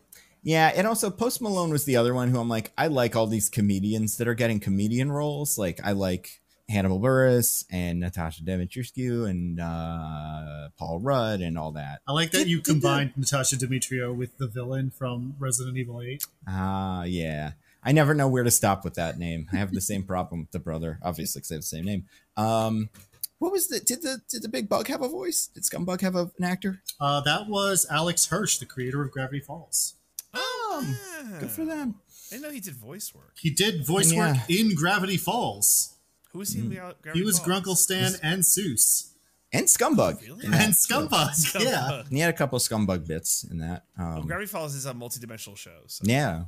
But yeah, so those are my favorite mutants. I also like Splinter. Splinter's cool. Yeah, I love Splinter. I like that his mustache. I like the design of him in general at all the different points in his life. So yeah, I want to go back to my earlier question. What were your guys' theaters like? Now, Diggins, since you're going to say a nice thing, you start. A lot of kids, unsurprisingly, because it's summer, and I went to a movie time that wasn't that late. But they were fine. I mean, they were kids. Sometimes they would, react to the screen in a more exuberant way than an adult would, but that's fine. This is a kid's movie. They're kids. Doesn't bother me. And overall, yeah, just it's perfectly normal theater experience for me. Yeah, mine wasn't terrible. I went very late at night, so I went at like a 10 o'clock showing on a Sunday. So like you're not going to run into too many children there. There were plenty of teenagers. And there were some in front of me that were doing that thing where they were Instagramming bits of the movie on their phone to other teenagers, I guess, or something. And that needs to go. But like, it wasn't so much that I think it was that annoying. And also, I do think like the movie didn't like, I want to say the movie like won them over, but I do think that it stopped as the movie got more interesting. So either they just forgot about their phone or they were like, I actually want to watch this movie. That being said, I was listening to a podcast this week. I didn't want to forget this. It was the Some More News podcast. And at the end of that, they all complained about movie theaters and people being on their phones in movie theaters. So it is not just me and DJ. There are a legion. Many of us are many in the people movie who theater. are running over witches in the movie theater parking lots. So my experience They're not just terrible. there. What are you going to do? Not run them over. That is an incredible ask, sir. Yeah, because then what am I gonna like hit a pothole maybe or something? I don't know. I don't think you know what you're asking for. Yeah, or you're not like realizing. Plus, if you've hit one, then you can hit as many as you want. It doesn't matter. Yeah, it's true. It's quite binary that way. Yeah. DJ, what about you? What was your theater experience like? So I went to, and I could not believe that this time was available, but there was a theater by me that had a 9 a.m. showing. Like, I can't believe that time's available in general. I've never seen it. It sounds awful. Right? So I don't know, maybe the manager was just like trolling or some shit. But I went, and shocker, it was empty. There were like two other couples there. And I don't want to complain about the movie experience because nothing happened. It was all good. I would like to complain about the endless intros I must suffer through when I go to a movie that I cannot suffer anymore. So I took these down in my phone because they've become too too innumerable to keep in my head. So ready? This is in order. So first, of course, the Nicole Kidman AMC, which that isn't even first. No one could ever complain about that because it's perfect and beautiful. I think it's run its course. I think when the SNL bid happened, they should have taken it off forever. Yeah, the meme is no more fun. Although, like, who says anything about a meme? It is perfect and beautiful by itself. No irony. I wouldn't mind if they rotated the movies in that she's watching. I'm tired of Jurassic World. I don't mind Creed, but like pretending Jurassic World is some sort of classic cinema thing. It's like, I don't know. I think we could do better than that. Like, it didn't like. Yeah. Anyway. Like, yeah. Can she be? Yeah. I don't think she has to be watching like, you know, Casablanca or something, but just a movie that I'm like, oh yeah, that one would be nice. Sure. I wouldn't even or her movies. Make her watch fucking Eyes Wide Shut and the Bewitched movie and stuff, and just have her laughing at them because that'll be funny. So that's just one, right? Yeah. That's and that's not even the first one, because really the first one is them trying to sell me on AMC stubs, right? That's right. You have to get your AMC stubs card, the roller coaster. Oh my god. Okay, so there's that. That's one. Then I'm being told that I'm in Dolby Vision, which is like, because I did the Dolby like Max Theater, because again, I think it was just, that's what was available, right? No biggie. But it's like, have you guys seen this where like they split the screen to show like, this is what black is to you fucking normies. This is Dolby Black, and it's blacker than black. And then it goes back and it's like, yes, the screen is still on. I know. Get ready for Ultimate Black. Oh it's my the God. blackest black ever. Black. Yeah, that is the worst part, when they think it's so cute with the, is the screen even still on anymore? Whatever executive pitched that, straight out the window. All right, anyway. Fire that motherfucker. Yeah. And then I got Seth Rogen telling me, thanks for coming to the movies, man. Yep. Like, it's too much. It's the saturation is just 3 things. I can't do it How anymore. dare they? I mean, plus 8 trailers. And also, like, I don't know, the Nicole Kidman one is fine. I do think it could be shorter. The thanking me for seeing the movie, I think we could just get SAG after to take. How's that not them promoting Struck Work? Can we get rid of it, please? Yeah, right. Because it's pointless. I only expect it when a movie is bad and they want me to feel bad for not liking it. Yeah. So like, Alexandra Shipp worked really hard on X-Men Apocalypse. It would be mean if you said it was bad in the parking lot. She might hear you. But then beyond that, like, sometimes now, the problem with it is it does feel like it's always the 50th take that day. And the celebrity, Seth Rogen was this, which is like, hey, we know you came to the movie and it's very cool. And if you didn't come, we wouldn't be able to make the movie. So thanks, goodbye. And it's like, if you're not psyched about it, I'm not psyched about it. At least make Hugh Grant sit in the chair and say nothing, like the Dungeons and Dragons one. That was funny. Again, like Hugh Grant does say something, but Sophia Lillis and Justice Smith don't say anything. There you go. So get them in there, have them say nothing. I don't know. Just anything. You know what would be great? Seth, you still time. The movie's still in theaters. I'm sure it'll run for a little while. Just say, like, by the way, there's one post-credit scene. You know, that would be good information to have, because every time the movie ends, I take out my phone. Yeah, exactly. And check to see how much longer I'm staying here. But no, I agree. Especially if movies are long. Like, this one isn't so bad because it's an hour and a half. But if I'm looking at a 2.5 hour long movie, plus any extra time, it's like, I'm going to have to go to the bathroom so much an hour into this movie to make me like wait as little time as possible. I don't want to, I don't know. I don't like it. It's a race against time for survival. I mean, I think that's another witch's curse thing. In addition to making you have bad movie theater experience, the witch has also cursed you to have walnut-sized bladders. That is something. I have no trouble holding my pee until I'm well and truly done with the movie. It's amazing how blessed you are, and I'm more jealous than I could ever possibly be of your grapefruit-sized bladder. I watched the entirety of Beau is Afraid, a 3-hour-long movie, needing to pee. Wow, that's awful. So how did you not pee your pants when Richard Kind showed up? Not today. Come on. He says no. I think if I'm looking at this movie, I think it's the perfect length. I would love movie theaters to do intermissions again. I think you can do it. Like, I would not. I don't think anybody. I don't think too many people would be mad. I do think we'd have to be a little cooler in the bathroom with not saying, "Oh my God, I can't believe Iron Man died in the end of the movie. I'm just got out of watching." You know, you don't want to spoil it for anybody, but besides that, yeah, good. Yeah.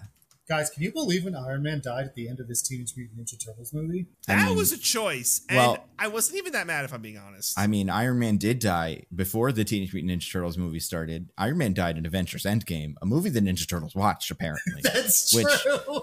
Yeah. Doesn't make that much sense when you consider a bunch of other bullshit. Like that Miss Marvel at one point calls someone a Ninja Turtle, or that the Ninja Turtles are a ripoff of Daredevil to some extent. But like they do exist within each other's universes. They fold back in on each other, and that is weird. I do think that that like reference didn't super work for me. What was the Endgame one precisely? It was the Hulk. It was like, oh, you think they'll like him? Like, yeah, Professor Hulk. Yeah, I think part of it was because one of them talked about improv and I hated that. But then the other one was, it's just weird that they talked about it and called it Avengers Endgame. Nobody calls it that, right? We all call it Endgame or something. There was something about the phrasing of it that was a little awkward. I don't know. But I also don't watch Attack on Titan. Maybe the phrasing of that was also awkward. Or was that cool? No, that one they nailed. I believe that one. Cool. Yeah. Huge spoiler if you haven't watched or read Attack on Titan, though, knowing that the weak point is on the back of their heads.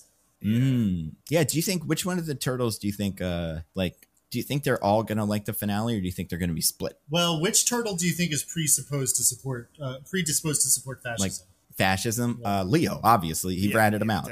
It's definitely not Mikey, because he's a rude party dude. Right. I feel like Raphael's anger could be channeled into fascist impulses by the right charismatic leader. Oh, don't do that. That's a great point. Yeah, I can see that too. No, don't do that to him. What are you guys doing? Isn't he the one that like sometimes works with the bad guys too? Like he could get tricked into doing a lot of things. I also think Donatello can also be tricked into fascism. If they're like, this is the best way to run the society. I did the math, Donatello. He'd be like, well, actually, you've done some calculations, so I think we should actually do fascism. So really, the most important role that Michelangelo serves in the Turtles is preventing them all from becoming fascists. Yes, absolutely. That's why he's the most important one. He's my favorite. Is he everybody's favorite Ninja Turtle, or does everybody have a different favorite? So you want now or when I was a kid? I'll do both. I think I might have been more of a Leo fan, but I've definitely moved to Michelangelo over my life. What about you, DJ? When I was a kid, it was Raphael. Like just brute force. I'm like, also my favorite color was red. You got a long way if you were, like red Power Ranger was my favorite Power Ranger. Like it was probably mostly the red part, if we're being super honest.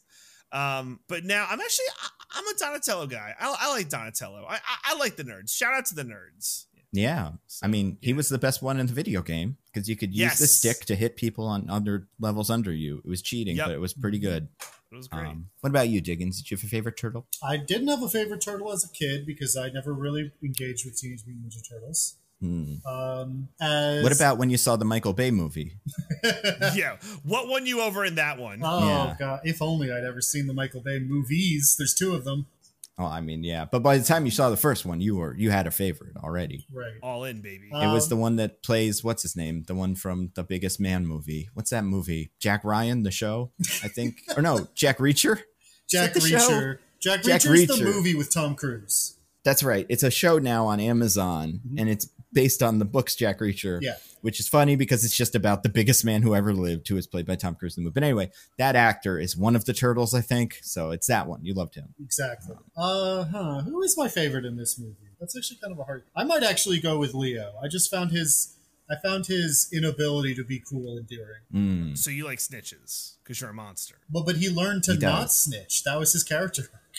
Well, and to be fair, that is true because Diggins is also the one among us who, whenever we see a beautiful woman, is like, oh my God, that's a beautiful woman, and his eyes turn into hearts and he floats over to her. Well, that does happen. Yeah. But really, it's a beautiful turtle that happens to. That's true. Because I'm a human. For me, it's when I see a beautiful turtle. Right. You're like, I cannot help but have sex with that turtle. Whoa, no one said anything about sex in this movie, DJ. All right. I'm sorry. I made it. How would it even work? He has a cloaca. I mean, you God, could we don't know. We haven't seen their genitalia. Yeah, that's true. Else going on. They could be milked, so that's all bets are off. They don't even have nipples, as far as I know. Yeah, we heard a lot about their nipples in this movie. Yeah. By the way, probably should do some nitpicks. How did that milk machine work? I don't know. I mean, it seemed to go through their shells, they right? said it was blood, so it was just drawing blood from them. But they called it milking because that's funny. No, but I mean, like how they were hooked up. Like I was trying to figure out. I'm like, are there like needles that are going. It just feels like to get past the shell with that device might have been tough. I don't think it was I think you coming go from under the shell. Yeah, I think it was either into the shell or like just in the arms and legs. Okay, That's where you I guess draw we blood didn't. from normally. Well, we didn't see any of their like arms and legs like hooked up That's to what the I'm IVs. But they were like, we couldn't see their back halves of any part of their body at all because they were like strapped into a machine. So any part of their back part, like legs, arms, in the shell, any of it could have been like had stuff hooked up to milk their blood. That's true. Or it could be like sponges. Maybe they squished them. Yeah, and the ooze came sure, out. it could have been like that. Yeah, I mean, what are the nitpicks for this movie? All right, I got another nitpick. Okay.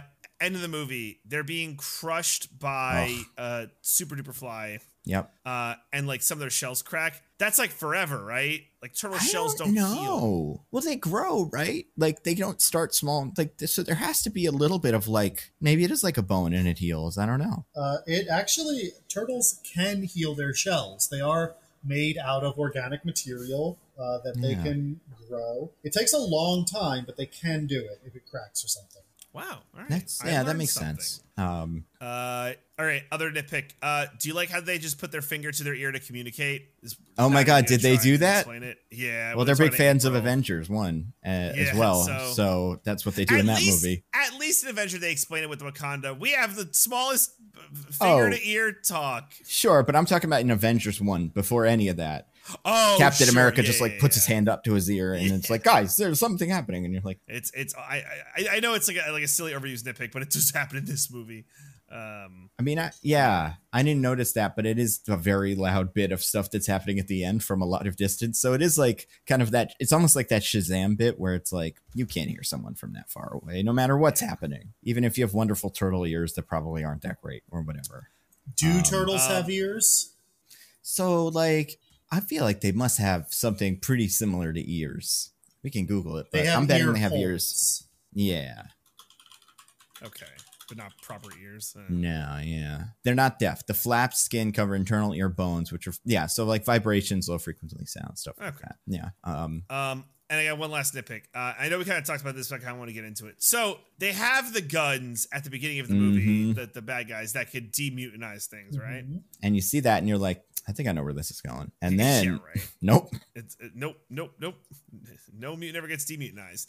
It's not like the mutant goo incorrect. From Futurama. One mutant does get demutinized. Only one mutant gets demutinized, right. But how did they test it? Was it just like well, boys, hope this shit works? Like, yeah, I don't know. I guess if Baxter Stockman made it, because he would have, I would assume he had to have made it. So maybe it's just like the formula for the ooze, but backwards or something, like negative in front of it, and then you get that. Yeah, we did it. Because he used to work for the company, and he steals this stuff, right? So he can finish his research. I forget something like that. I guess that's what they were. It has to be. Is Baxter Stockman dead? In this universe, I guess he might as well be, because if Superfly's done, what's the point? We're not going to have Baxter Stockman come back for revenge. I think, and he doesn't need to invent anything else. I don't think that he is dead, because they're just dragging him away at the end of that little opening scene. And we never see him again, but I don't know. I mean, this is a whole new continuity. Maybe he fits in with the thing that Cynthia might be hinting at in some way. Sure. Yeah, we should talk about that. So, like, spoilers potentially for future movies. DJ, do you know this, since Diggins is kind of getting at it? I don't think I do. What the Utroms are. Oh, no, I don't. Okay. So they're a race of aliens in the Turtles verse. That is what Krang is, the big brain head thing in the middle of the body.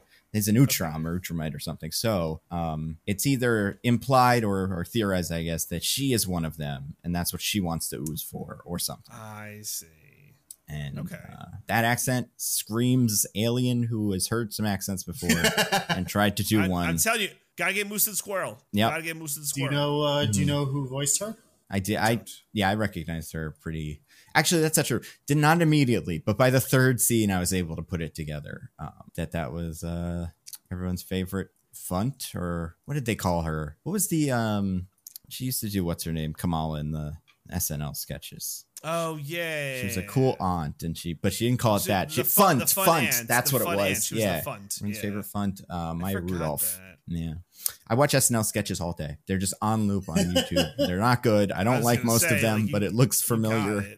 Makes me feel like it's a time where there isn't a big writer strike. It sounds like Nando's really missing SNL. Nando watches SNL. He watches late night TV. He watches Bill Maher. Nando loves to watch things that hurt him. I do. That is the one that Nando. You must be crushed that you can't see Bill Maher. Can you imagine what he would think of all these things? Like all these things that are happening. We actually shouldn't have arraigned Trump on those charges or something, you guys, for some reason, like DeSantis is right to make it so PragerU is the only book in schools or whatever, like all that stuff. It'd be so funny. He's wrong about everything except for like two things. God. He was right about two things once, and he's able to ride that into being famous. He would be talking about like RFK. I mean, this is the guy. I don't know. Oh my God. Oh yeah. my God. RFK. He would have had RFK on so many. He'd be on every day. RFK, Ice Cube, and Dr. Cornel West. Just like that's a full panel. That's a full lineup for. And what's his name? What's the name of the guy? Who's that guy? Who? What's his name? Andrew Yang. He'll probably be on. No, at Joe Manchin. All no labels. Yeah, all the no labels. Vote no labels this next fall. Although to Bill's eternal credit, one of the only things he's done in the last 20 years of his life that's cool is he did have Andrew Yang on once and go, "Your fucking party's stupid. This is all bullshit on your website." And it was pretty funny. Anyway. Yeah, I've been watching a lot of SNL recently because I was watching clips of what's his name, Ryan Gosling, because he's really good on SNL, and I was watching some of his old sketches, and I'm like, yeah, he's so fucking funny. Yeah, if anyone hasn't seen it, in a profound way. There's the Papyrus sketch, which everyone always likes, but there's so many other sketches he's done. There's the Santa Baby sketch, which I think is really funny, and then there's Terrazano's Pizza, which is probably my favorite Ryan Gosling sketch, where he does it's like a pizza. You'll see it and you'll be like, oh, that's great. Speaking about pizza, good in this movie. Yeah, pizza. Oh yeah, pizza. Pizza in this movie, good. It's good that there's pizza, right? It's not Domino's, which is what it was in the Michael Bay ones. Yeah, this was Pizza Hut this time. Well, they say Pizza Hut. They don't even say it. It's on the list that they have at the beginning of the movie, but there is otherwise no like Pizza Hut branding, so we don't know that it's Pizza Hut pizza. I mean, they're in that Pizza Hut commercial. Like, I feel like that kind of helps. That's true. Well, in universe, there's also one of the things like in this universe, did Vanilla Ice write that song about nothing? Oh yeah, did he? He just wrote about ninjas. Ninjas were so huge. Yeah, it in just the went 90s. through a ninja phase. Yeah, yeah. I like when they do that in movies. I think it was good. I think it's funny. Yeah, it was cute that showed up for a little bit. Yeah. What else was good?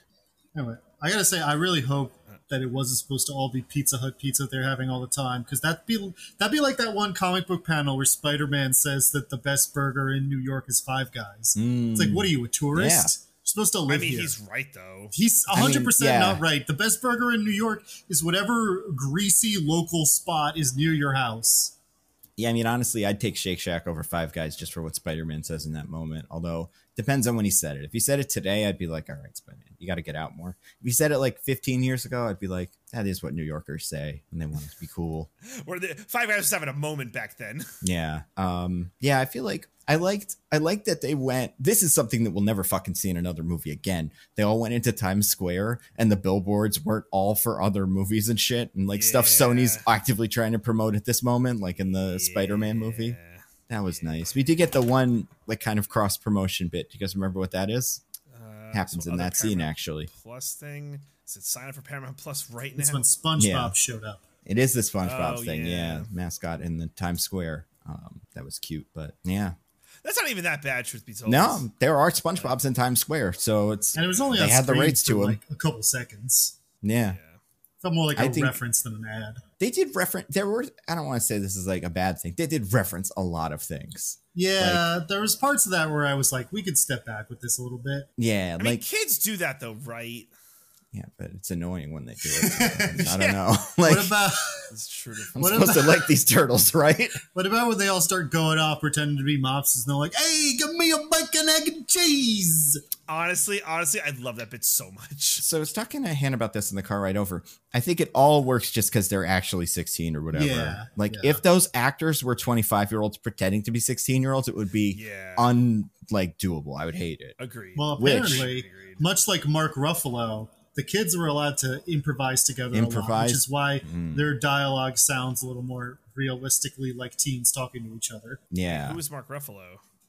He improvised a lot of his scenes in that song, scene from Avengers Endgame. A lot of his lines were improvised. The thing they say in the movie, I'm referencing the movie that we're talking about, DJ. Oh, right. Yeah. Yep. No, I'm smart. I'm so smart, guys. What else was good? I reference things. For that reason, I kind of wish they had also gotten a young April O'Neil. I don't know why we have a 30-ish-year-old April O'Neil. Who was April? It's the one from The Bear and other stuff, but mostly that. Yeah.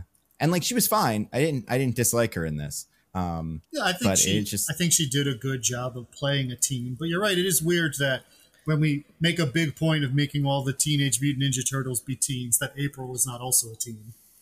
Yeah. I think there is a rule that she has to be in everything this year. And if it doesn't have her, it doesn't get to go to movie theaters. Because I got her list of things she's been in this year. And there's some of these I don't know what they are. So I'm just going to say, okay, wow. I don't know when she was in Big Mouth, so that might not count. But starting in everything in 2023. I mean, there was a new season this year, but right. But it says she's listed as 2020 to 2022. So maybe she wasn't in this recent season. I don't know. Do characters frequently get killed on Big Mouth? I've never watched it. True. So she's in that movie Theater Camp with Ben Platt, Nepo Baby Ben Platt. Oh yeah, I saw that movie the other day. Isn't it good? I think it is. It's pretty funny. It's not like really funny.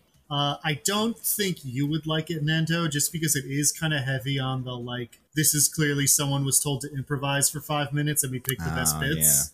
Yeah. I know you're not a big fan of that. Unless it's Turtles Children, then I think it's cool. But yeah, when it's comedians, it often gets a lot. And also, I feel like you do, a lot of the humor comes from being familiar with that sort of theater world. Which if you are, I think there's some jokes in there that do land really well. But if you're not, it's probably not as funny. And if you're related to Ben Platt. If you're related to Ben Platt, that's a big reason you may like it or seen. not. Yeah. So she's in that. And I think she plays probably a pretty big role in that, right? I saw her in she made it to the trailer. So she's not in the background. I didn't watch History of the World Part 2, but she plays Runaway Slave in that. So I don't know. It's probably 1 second of screen time. Not that, because that's all cutaway gags and stuff like that. Apparently she was in 2 episodes of Abbott Elementary this year, which I did not see. She's got a movie coming out called Bottoms with the Rachel Sennott, the Shiva baby. Apparently they're a comedy team. I think I've seen trailers for that. It looks pretty funny. Yeah, it's got that kind of teen sex comedy vibe that could work. Sometimes it works, sometimes it doesn't. She's in some show called Kif, some show called Mulligan, something called Sweeties. Don't know what that is. And then she's VR shopping spree host in Tim Robinson, I Think You Should Leave. She is Sandy on an episode of Black Mirror this year, which I also think I saw, but I can't remember what it was. She's in The Bear. Harriet Tubman on Clone High. April O'Neil in Ninja Turtles. And then apparently a character named Glory in Spider-Man Into the Spider-Verse, or Across the Spider-Verse, but I don't know who that was. But yeah, what a year. We were both wrong that we didn't say it was the year of the AO because that is what the year of it is. Well, I think in the end they cast her in this movie instead of a teen because of a certain question we'll be asking later. They were worried it would be too much if they picked a new black actress. So they had to pick an established black actress. That makes sense. Yeah. Anything else about this movie? Is it woke? Is it woke? I mean, this is tough. They made a white character non-white, so that's a huge point in the woke column right there. Yeah. So I agree, except I don't think that's the first time this has been done with April O'Neil, so I don't think it's that bad. However, April O'Neil is a redhead, which is extra points for woke, because if you ever make a redhead into a non-white person, everybody on the internet gets mad. Yep. I will say the only relationships we see in this movie are straight, so that's pretty not woke when you really get down to it. Yeah. No queer turtles, and not even with what's his name with Master Splinter. We were very, very explicitly told Scumbug is a girl or woman or whatever, female. Yeah, That's right. True. I love her. I know way too much about Scumbug. Also, prominently featured blue-collar New Yorkers that help at the end, a la Spider-Man, the Amazing Spider-Man. Yeah, crane Feels operators. Woke. Feels not woke, right? Feels not woke. Yeah, I guess like it depends on how multicultural the New York was, and it really largely was like Italian mobster New York, which I'm fine with. In a lot of the time, although, did you see the cameo in that part of the movie that I missed? I'm not sure. It may be earlier, but apparently Mr. Beast is somewhere in this movie. Oh no! I know. That makes it right. And because right? of that, he got in trouble for strike breaking by promoting his role. Yeah, that sounds like something he would do. He crossed the picket line. Yep. But yeah, so he's in this movie. I don't know if he's woke or not. He's not woke. He's not woke? No, he's super woke now because a member of his crew is trans. Yes, it was a whole big thing. Shit. Everybody came and yelled at him for that, and so he is woke. I think he's one of those cases where nobody wants him. Yeah, right.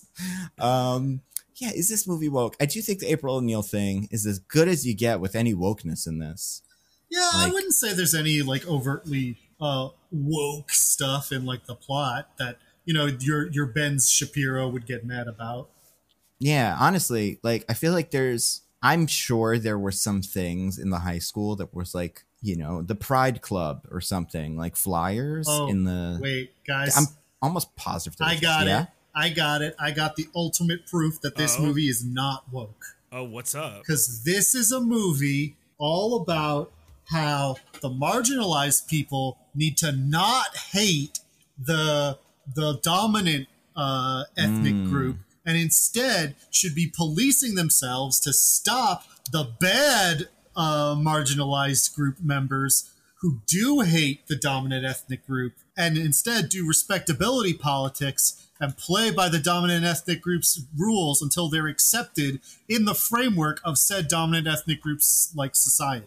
That's a good point. I like it. Also, I don't know if this makes it completely not woke, but the thing that did eventually bring down Superfly was a foreign chemical compound injected into his body. So I don't want to say the movie's anti-vax, but it's not anti-vax. And it doesn't hurt that a certain Cube, Ice or otherwise, voiced that character.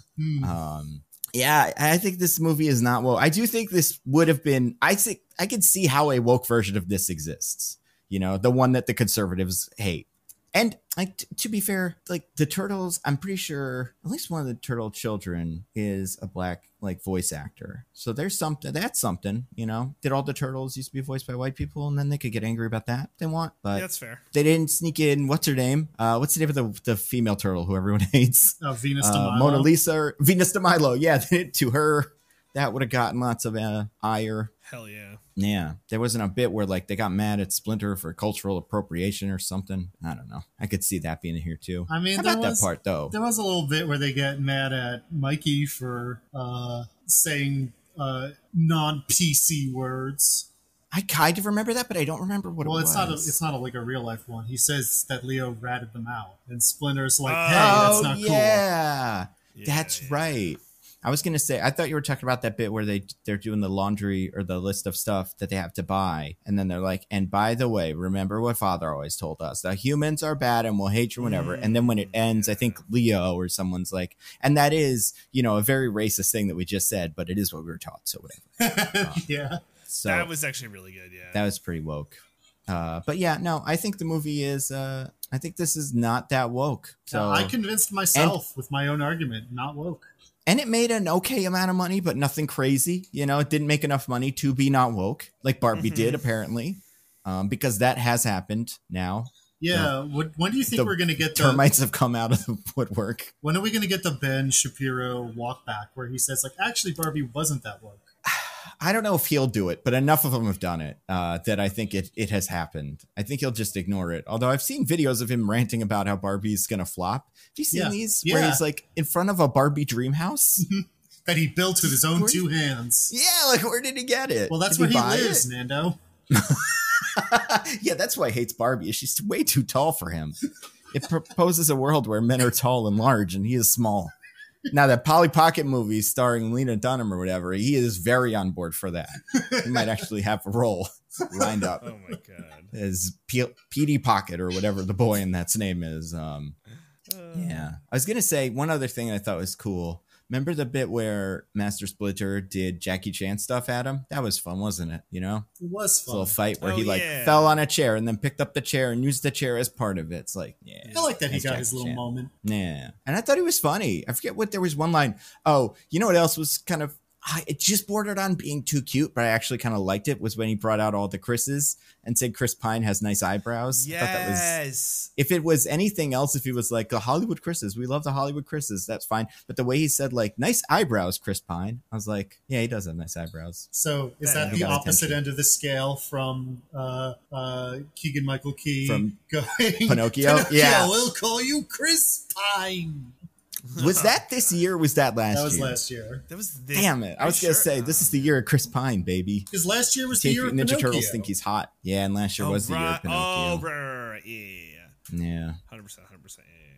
Yeah. Great stuff. That was great stuff. Do you think in this movie in the future, like, do you think they're going to try to make the Leo April O'Neil thing work? I don't know. No. A sequel's already been greenlit, so... No, but like... but you're saying like make them a thing. Yeah, like are they gonna date? Absolutely not. I mean, we don't have to like watch them have sex. So like I feel like you can get away with that with children, you know, it's like, oh, they like each other. They could kiss. I don't know. I think they'll do it. I don't like it. I don't like it. No. Yeah, I think that at minimum, absolute minimum, we're getting the Casey Jones shows up and Leo is jealous plotline. Oh my God, if only a certain actor who's actually not a fan of the Strikes was uncanceled, he could come in and play Casey Jones again. Remember that? Stephen Amell plays Casey Jones in those movies. I didn't know that. Nate Wants to Be a Cop. Those movies are bad. Actually, that one's not as bad as the other ones. But yeah, I think the only reason the April O'Neil thing sucks in those is because one of the turtles is like, my shell just got tighter, man. And it's like, just don't talk about their dicks and it's fine. You guys can want to hang out with her. Especially because they don't have dicks, they have cloacas. Mm-hmm. Maybe it puffed up to become bigger as like his chest did because of mating. I don't know how turtles mate. Yeah, what do you think will happen in the new one? Because I do think we'll get another one of these not too long from now, like pretty quickly. I mean, Shredder, I like what you said, Nando, that Shredder recruits Bebop and Rocksteady, and then maybe it's like some mutant v mutant thing.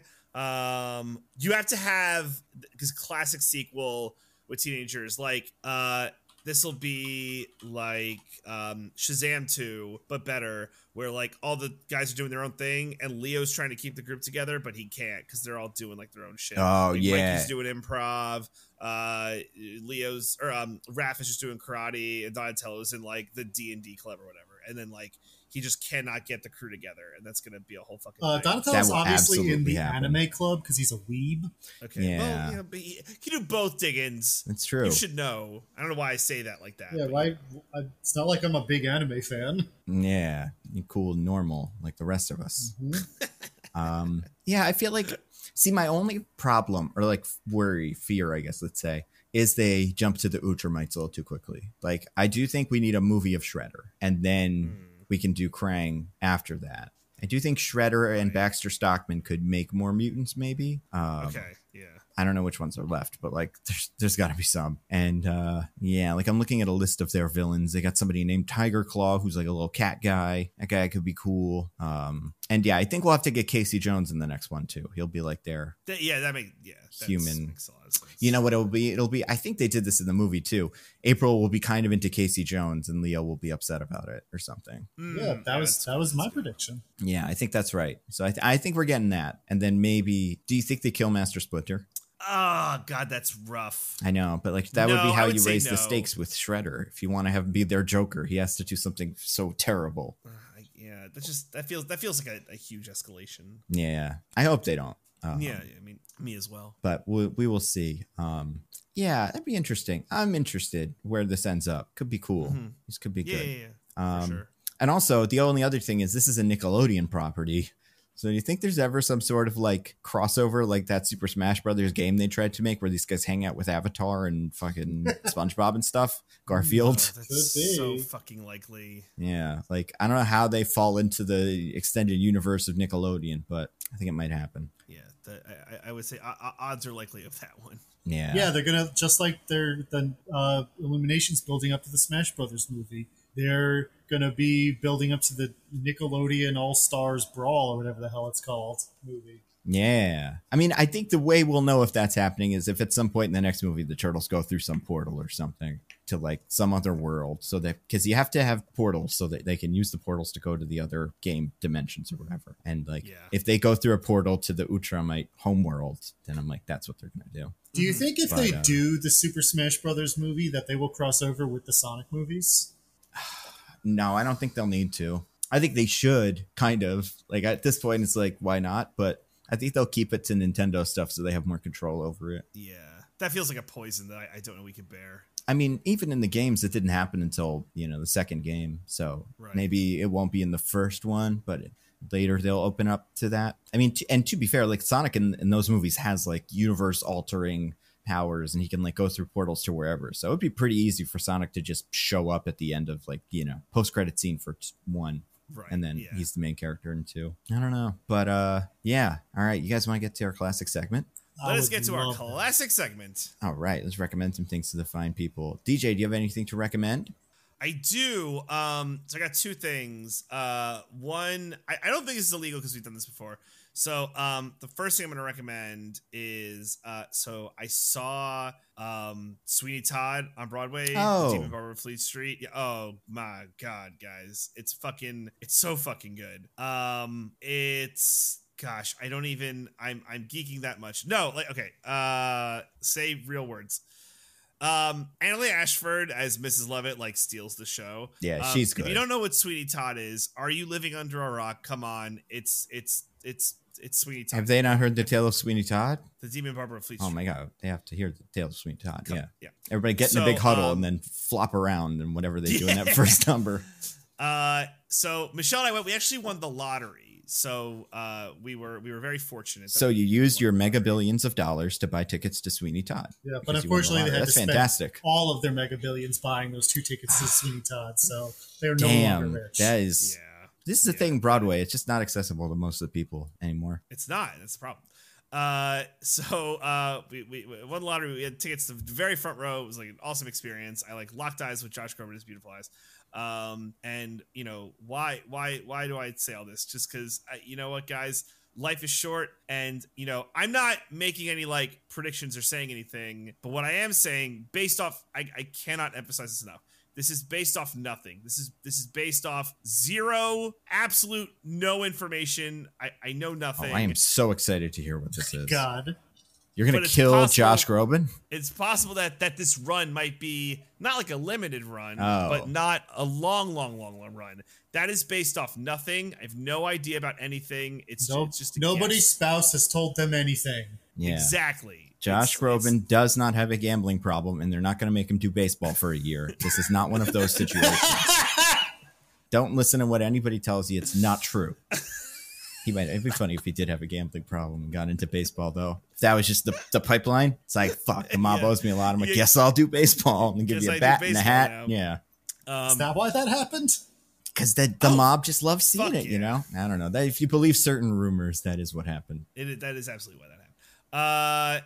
So anyway, you should enter the lottery till you see it, or you should, spend money and go see it. But you should go see it. I mean, to be clear, if you enter the lottery, you're still spending money. That's true. Not as much as you would spend, but yes, you absolutely are still spending money. But I think it's great, and I think everyone should go see it, and that's one of my recommendations. Even if you live on the dirty, filthy West Coast, you should fly to the amazing, best city in the world, New York City, and you should go see greatest city on earth, baby. Let's go Mets. Love the Mets. Get yourself some Five Guys and some Pizza Hut while you're there. Take in the local cuisine. Yeah. All right. Second thing I have to rec. Too Hot to Handle season 5. It's already season 5. I have to be clear. I have no idea when this came out. It just showed up on my Netflix queue. You know when things just show up in your Netflix queue? And I was like, oh, this is a thing. So Michelle and I started watching. Pretty standard, too hot to handle. If you haven't seen it, I think I've talked about it before, but they get these really horny couples. They lie to them, say they're going to be on like a reality show called Love on the Seas or whatever. And then they have to grapple with the fact that they've been lied to, and they're not going to Love on the Sea. They're actually going on Too Hot to Handle, where they're not allowed to have any kind of sex. And if they do, they lose money from this like prize pool of money. And like every sexual act is like a fine. So like a kiss is 3,000. Like feeling up is like 12,000. Having sex is 50,000. And it's from a pool of like 200,000. That's usually how much I pay for sex too. I mean, you gotta do it, right? So, it's fun. I think the people they got for this season is a good crop, and I like it for that reason. I think it's a really good. They got a good crop. They got a good crop. So I think therefore this one is good. And it's been a fun watch. It's good. It's good like background noise nonsense. What is the most you can do without getting a fine? Oh, like you could apply suntan lotion to dap booty. Yeah, like I even think they have like rules against like petting and stuff like that. Like they get really technical with some of it. I can touch the butt, and that's fine. I don't think you can. I don't think they'd let you on that show. You can touch the butt if you're like applying suntan lotion to Do they have like a referee there with a stopwatch to tell you when you've done it for too long and it doesn't count anymore?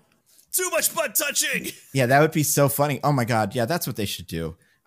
Is like figure out silly ways around it. Like just fill the shower with suntan lotion and then just go crazy. Like do whatever you want in here. We're putting suntan lotion on. Putting suntan lotion up and down every crack, and that's just what we're doing. So you can't take any money away from us, Alexa. Fuck you. Got around these motherfucking rules. Yeah. So yeah, it's like again, it's like a fun enough show that I think is like it's like a good watch. So yeah, I recommend Too Hot to Handle. Nice. Diggins, what about you? In the kitchen, you get out of the fucking kitchen. I'm going to recommend a thing that I've been doing with most of my free time since Friday. A thing that probably doesn't need my recommendation because it's already gigantic, but whatever. I've been playing tons of Baldur's Gate 3, you guys. My God. It's a very good video game. Because I have a question. I have an answer. I would really like to play Baldur's Gate 3 because it seems so good and amazing, and I like to play video games that are good and amazing. Not a question. Problem is I have dwindling time and other things that like I want to do in like the video game realm. Like how much do you recommend this game? Like is it really that good? Is it really like, yeah man, this is the fucking one. It's the game. So I'm only about, I want to say like 17 hours in, which isn't even done with Act 1. Okay. I'm having a great time with it. I think it's super engaging. I think it's so helpful that I'm very familiar with 5th edition Dungeons and Dragons already. That I don't have to be like figuring out what all this CRPG battle system nonsense is. I just know. Right. I just have to learn the differences because there are some differences. Okay. So like that's huge, first of all. But yeah, no, I mean like the characters are all super well written. Like I love all of my companions, all the like little group that lives in my camp. I think a lot of the quests, there's simple quests that are just like, oh, go to here and do this thing, and then it's over. But like a lot of the more involved ones are like there's like multiple angles to come at them from, and like lots of different ways they can resolve. And I think the way that they've done the like party member approval system, where it's like it's not just say the right things to them and they'll like you. It has a lot more to do with the actual choices you make during the game that they're around for. Like while they're in your party, if you approach a problem the way they like, they'll like you more. Whereas if you don't do that, then they'll dislike you. Yeah, I don't know. Just like this game has been worked on for forever. It was in early access for a long time, and you can tell that they've just like really been polishing it. And like any huge RPG like this, there's a bunch of glitches and stuff right after release. But overall, yeah, I'm having a great time with it. I mean, listen, you spend your life the way you want to spend your life, DJ. I'm not going to tell you what you should or should not do. But if you like these kind of like CRPGs, especially if you like the older ones but want to play one that feels more updated, like I tried to play Pillars of Eternity, which is like just trying to be the old ones more or less.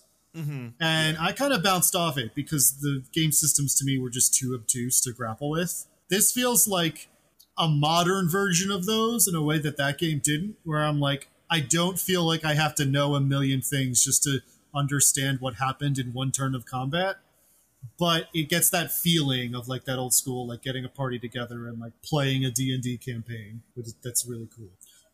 My one gripe, I can't play as a goblin, and the goblins are all bad and evil, and I think that sucks. Oh no! I love goblins. This is cool goblin erasure, and I won't stand for it. Damn, dude, goblin racism. Yeah, thought we were past that. Apparently we're not.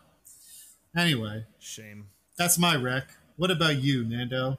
So I, two things. One, I also downloaded this game because I had seen people in our Discord be like, "You'll like this, Nando. Maybe will be the thing that wins." And I downloaded it, and 5 minutes in, it asked me what size penis I wanted. And I said, "I'm not gonna like this game. I could guarantee this is not for me." You can turn that off, and also it really. I don't want to play a game. It really. If I got Super Super Smash Brothers, and it was like, "How big do you want Mario's dick to be?" Even if I didn't have to play that part, I'd still be like, "This game probably isn't for me. This is for other freaks and weirdos." It doesn't come up. I promise. They want to give. Listen, Nando. There are people that play D&D campaigns that get to that level of detail. Okay. I mean, like, and I can tell you, listen, I did not interface with that section. I was like, I would check it out because it's weird. It's very strange.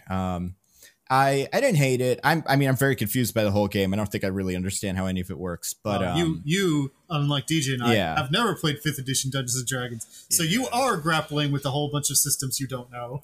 Yeah, I've never touched any of this stuff. I kind of know what a sword is, and like if a guy picks up a sword, I can kind of expect what that's gonna do, and I know what some races are different than others. So like humans, I don't think are as magical as the ones like the elves, but I don't know what the fuck the who's with green faces are, the Githyanki? I don't know, maybe. That's the teeny tiny noses, but by like their eyes. You know what I'm talking about? You know how the who's look in those movies? Yeah, you're talking about the Githyanki. Okay, yeah, that was one you meet originally.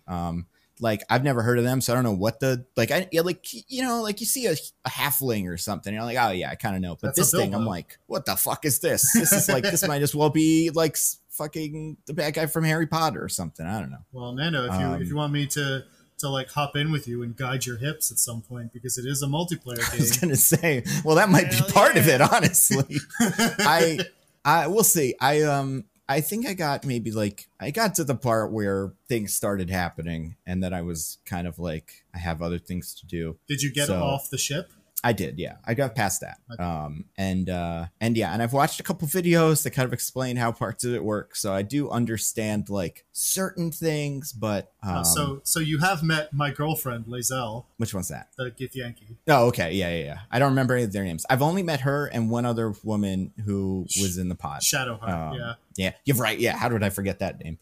Lazelle is extremely mean to me, and so I love her. Okay.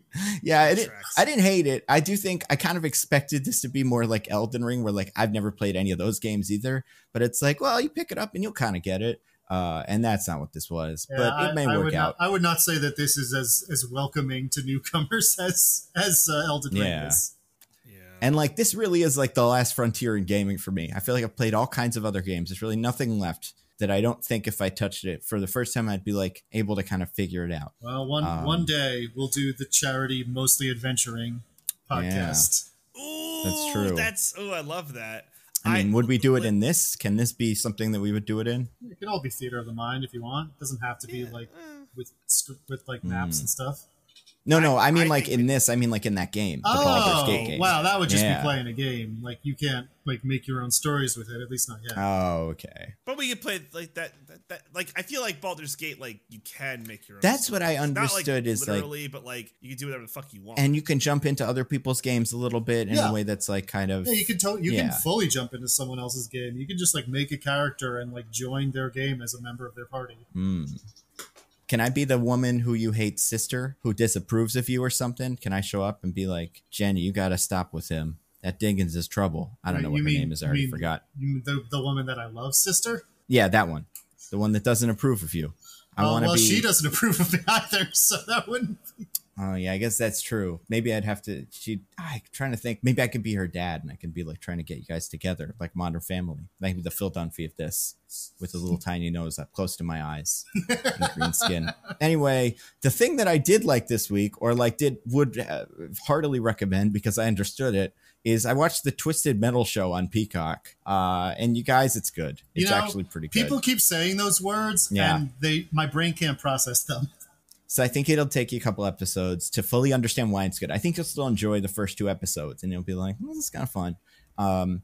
It takes itself totally seriously, and it has music from the 2000s and like all the aesthetic, because this is a world where something happened. It's not super clear what, in 2002 or 3, I can't remember what, and that made kind of Mad Max happen. So the end of their culture was 2003, all their music, the way they talk and dress and stuff like that, which is already like, you can kind of see how that could be fun aesthetically. And then on top of that, like the characters, I've never played Twisted Metal, speaking of games I don't know anything about. So like I kind of recognize Sweet Tooth, obviously. And that's really it, because they don't have that guy whose body is a car and his hands are wheels or whatever is the only other thing from those games I kind of recognize. But they have these people come in and they're like, hey, my name's, the Reverend. And you're like, oh, I bet he was a guy in the cars in the video game. And all those characters are really funny and like really memorable and silly in a way that's like, it's honestly like, it's not a better Mortal Kombat or Street Fighter movie because it's not quite that. But in the terms of like, this is what I want from something like that, where like it plays all of them completely straight, but not in a super ultra grimy way that is no fun. So I really enjoyed it. And I also think like not Will Forte, what's his name? Will Arnett does the voice of Sweet Tooth and Samoa Joe does the body of Sweet Tooth. And they're both very good. Like it works very well. Sweet Tooth. I was going to say, yeah, it's like that. It's mostly those two. And then Anthony Mackie and I can't remember her name, Rosa Diaz from Brooklyn Nine-Nine, Stephanie Beatrice, like those. That's mostly who you're spending your time with. Although Thomas Hayden Church puts in an incredible performance. If you're like, why was he barely in the Spider-Man movie? It's like, because he was doing this. And I appreciate that. So, yeah, if you have Peacock, which is 10 of us, but if borrow one of the 10 of us's logins and then watch that show, because it's pretty good. And yeah, there's only 10 episodes and they're all pretty short too, which is nice. So yeah, I would say definitely that. Maybe Baldur's Gate. We'll see. Is it, now that I'm thinking about it, is 2023 going to be the year of the video game adaptation? I wonder. Last of Us, Super Mario, this. It's all on Gran Turismo's mighty shoulders. If it can hold this together and be good, then I think it might be. That might be what this year is. The signs aren't looking great. No. Don't hold your breath, right? Yeah. But we will see. Speaking of that, what are we doing next week? The Meg 2 Electric Boogaloo? Mm-hmm. You guys ever actually watched Breaking 2 Electric Boogaloo? I have. No. Yes. It's another one of those like do a dance to save the rec center kind of movies. It's fun. It is fun. Yeah, I don't hate it. I'm surprised they haven't made a remake of it just based on how popular that title is. Like I could see the Breaking. See, the problem is they would have to start with Breaking 2 to reboot it. Otherwise nobody would watch just Breaking 1. But yeah, I think they could do it. I was going to say, but Gran Turismo, it comes out next week or it won't be out till next week or till the week after?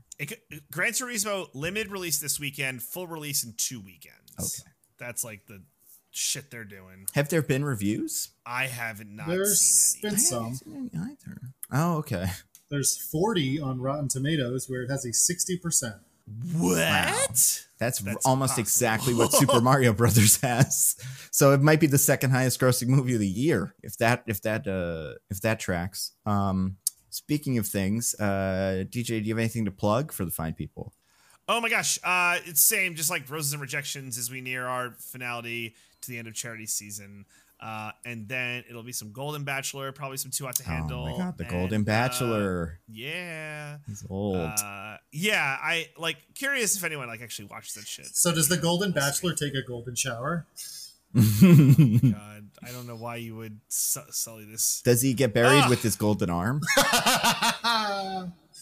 I mean, that's a game. He's older, right? So yeah, might as well want to keep that golden arm near at all times. For sure. Are we going to do Heart of Stone, by the way? You guys seen the trailer for this? Oh. It's a movie that might as well not exist. I know people say this a lot, and I say this a lot. This movie seems like a movie that's on the background of 30 Rock or something. It's Gal Gadot. Okay. She is a secret agent or something named Jennifer Stone or something. And the movie is called Heart of Stone, and it's on Netflix, I think. And it just looks incredible. I think it's out this week. So this may be the hot new thing of, a couple days from now. Could be. So, yeah. It could be the thing keep Heart of Stone in your eyes. More cats laying on remotes have watched than anything else this year. Yeah. And you'll be able to spot all those same AI extras in the background from all the other shows you love on Netflix. So that part of it will be fun. Did you see, by the way, apparently they did that in WandaVision? They didn't put the people in the background, but they did scan all the extras. Uh-oh. I know. It's like they learned nothing from the script of WandaVision. Just let's take your likenesses and use them against your will. All right, let's go film that scene where the villain does that. Oh my God. So yeah, so sorry. You were saying Roses and Rejections. Yeah, check it out on the Pop Break podcast network. Cool. Diggins, what about you? Oh, sorry. Also, real quick, found out we have a fan who crossover who actually listens to both Roses and Rejections and Mostly Nitpicking. Oh. And and I'm not going to tell you what he said about you guys, but that means it was negative. It was nothing. Yeah. Oh, actually, real thing we should mention. Guys, it's football season. Oh my God, which means we have our thing coming up, our yearly survivor pool. I guess we're just going to put out the info on X. Actually, we're going to put it in the Discord. Oh yeah, the Discord's probably better. I mean, we can X about it too, but the Discord's definitely a better place to look for something like that. More official lines of communication, but yeah, so check Discord and X for details on our NFL Survivor Pool. If you win, we will do a movie. We will nitpick a movie of your choice at some point. Yeah, unless it's stupid, then we'll work with you on picking the thing. But hey, they're asking about Johnny Stino. I saw. The people want to know. We can't give them too much control. If they do 3 or 4 wins, if the next 5 people that win something, I'll pick Johnny Stino. I feel like we probably have to do it. And yeah, even if you're not a football fan, it's not that hard to do these and win. Anyone can do it. Just pick whoever the Jets are playing. Yeah, exactly. The person who won last year doesn't watch football. They had their dad help them with the picks. So literally anybody could win. Get that octopus from the World Cup. Yeah, that guy will probably tell you who's winning. I don't know. Is that guy still a thing? He's probably dead. How long do octopuses live for? It seems like they could live for a while. Diggins, do you have anything to recommend? I did. I already talked about it, but I don't have anything to plug. What about you, Nando? It's been so long. I put out a video the other day that was my Midnight Suns pitch, so that's out and great. And a thing that if we're on the current track will never ever actually get made. So you got to watch this video. It's the only one. And then I put out on Nebula my Casting All James Gunn's Friends in DC Movies video. So if you're on that, you can watch that. It's pretty good. And then, those are the only 2 videos that exist now. In the whole world. In the whole world. Yeah, it's a Mr. Beast saying he crashed a helicopter into a, pile of teddy bears or something. So once you're done with that, definitely go check out my Midnight Suns video. Until next week for the Meg 2, I've been at Nando V Movies on Twitter and X and Blue Sky and all that. I'm at Zippy by Day on X and Threads. And yeah, that's a me. I'm at This Is an Odd Name on Twitter X. I am on Blue Sky, but that's not my name. Mysterious. Very good. Well, we'll see you next week. Goodbye, everybody. Goodbye. Bye. Bye. Love you.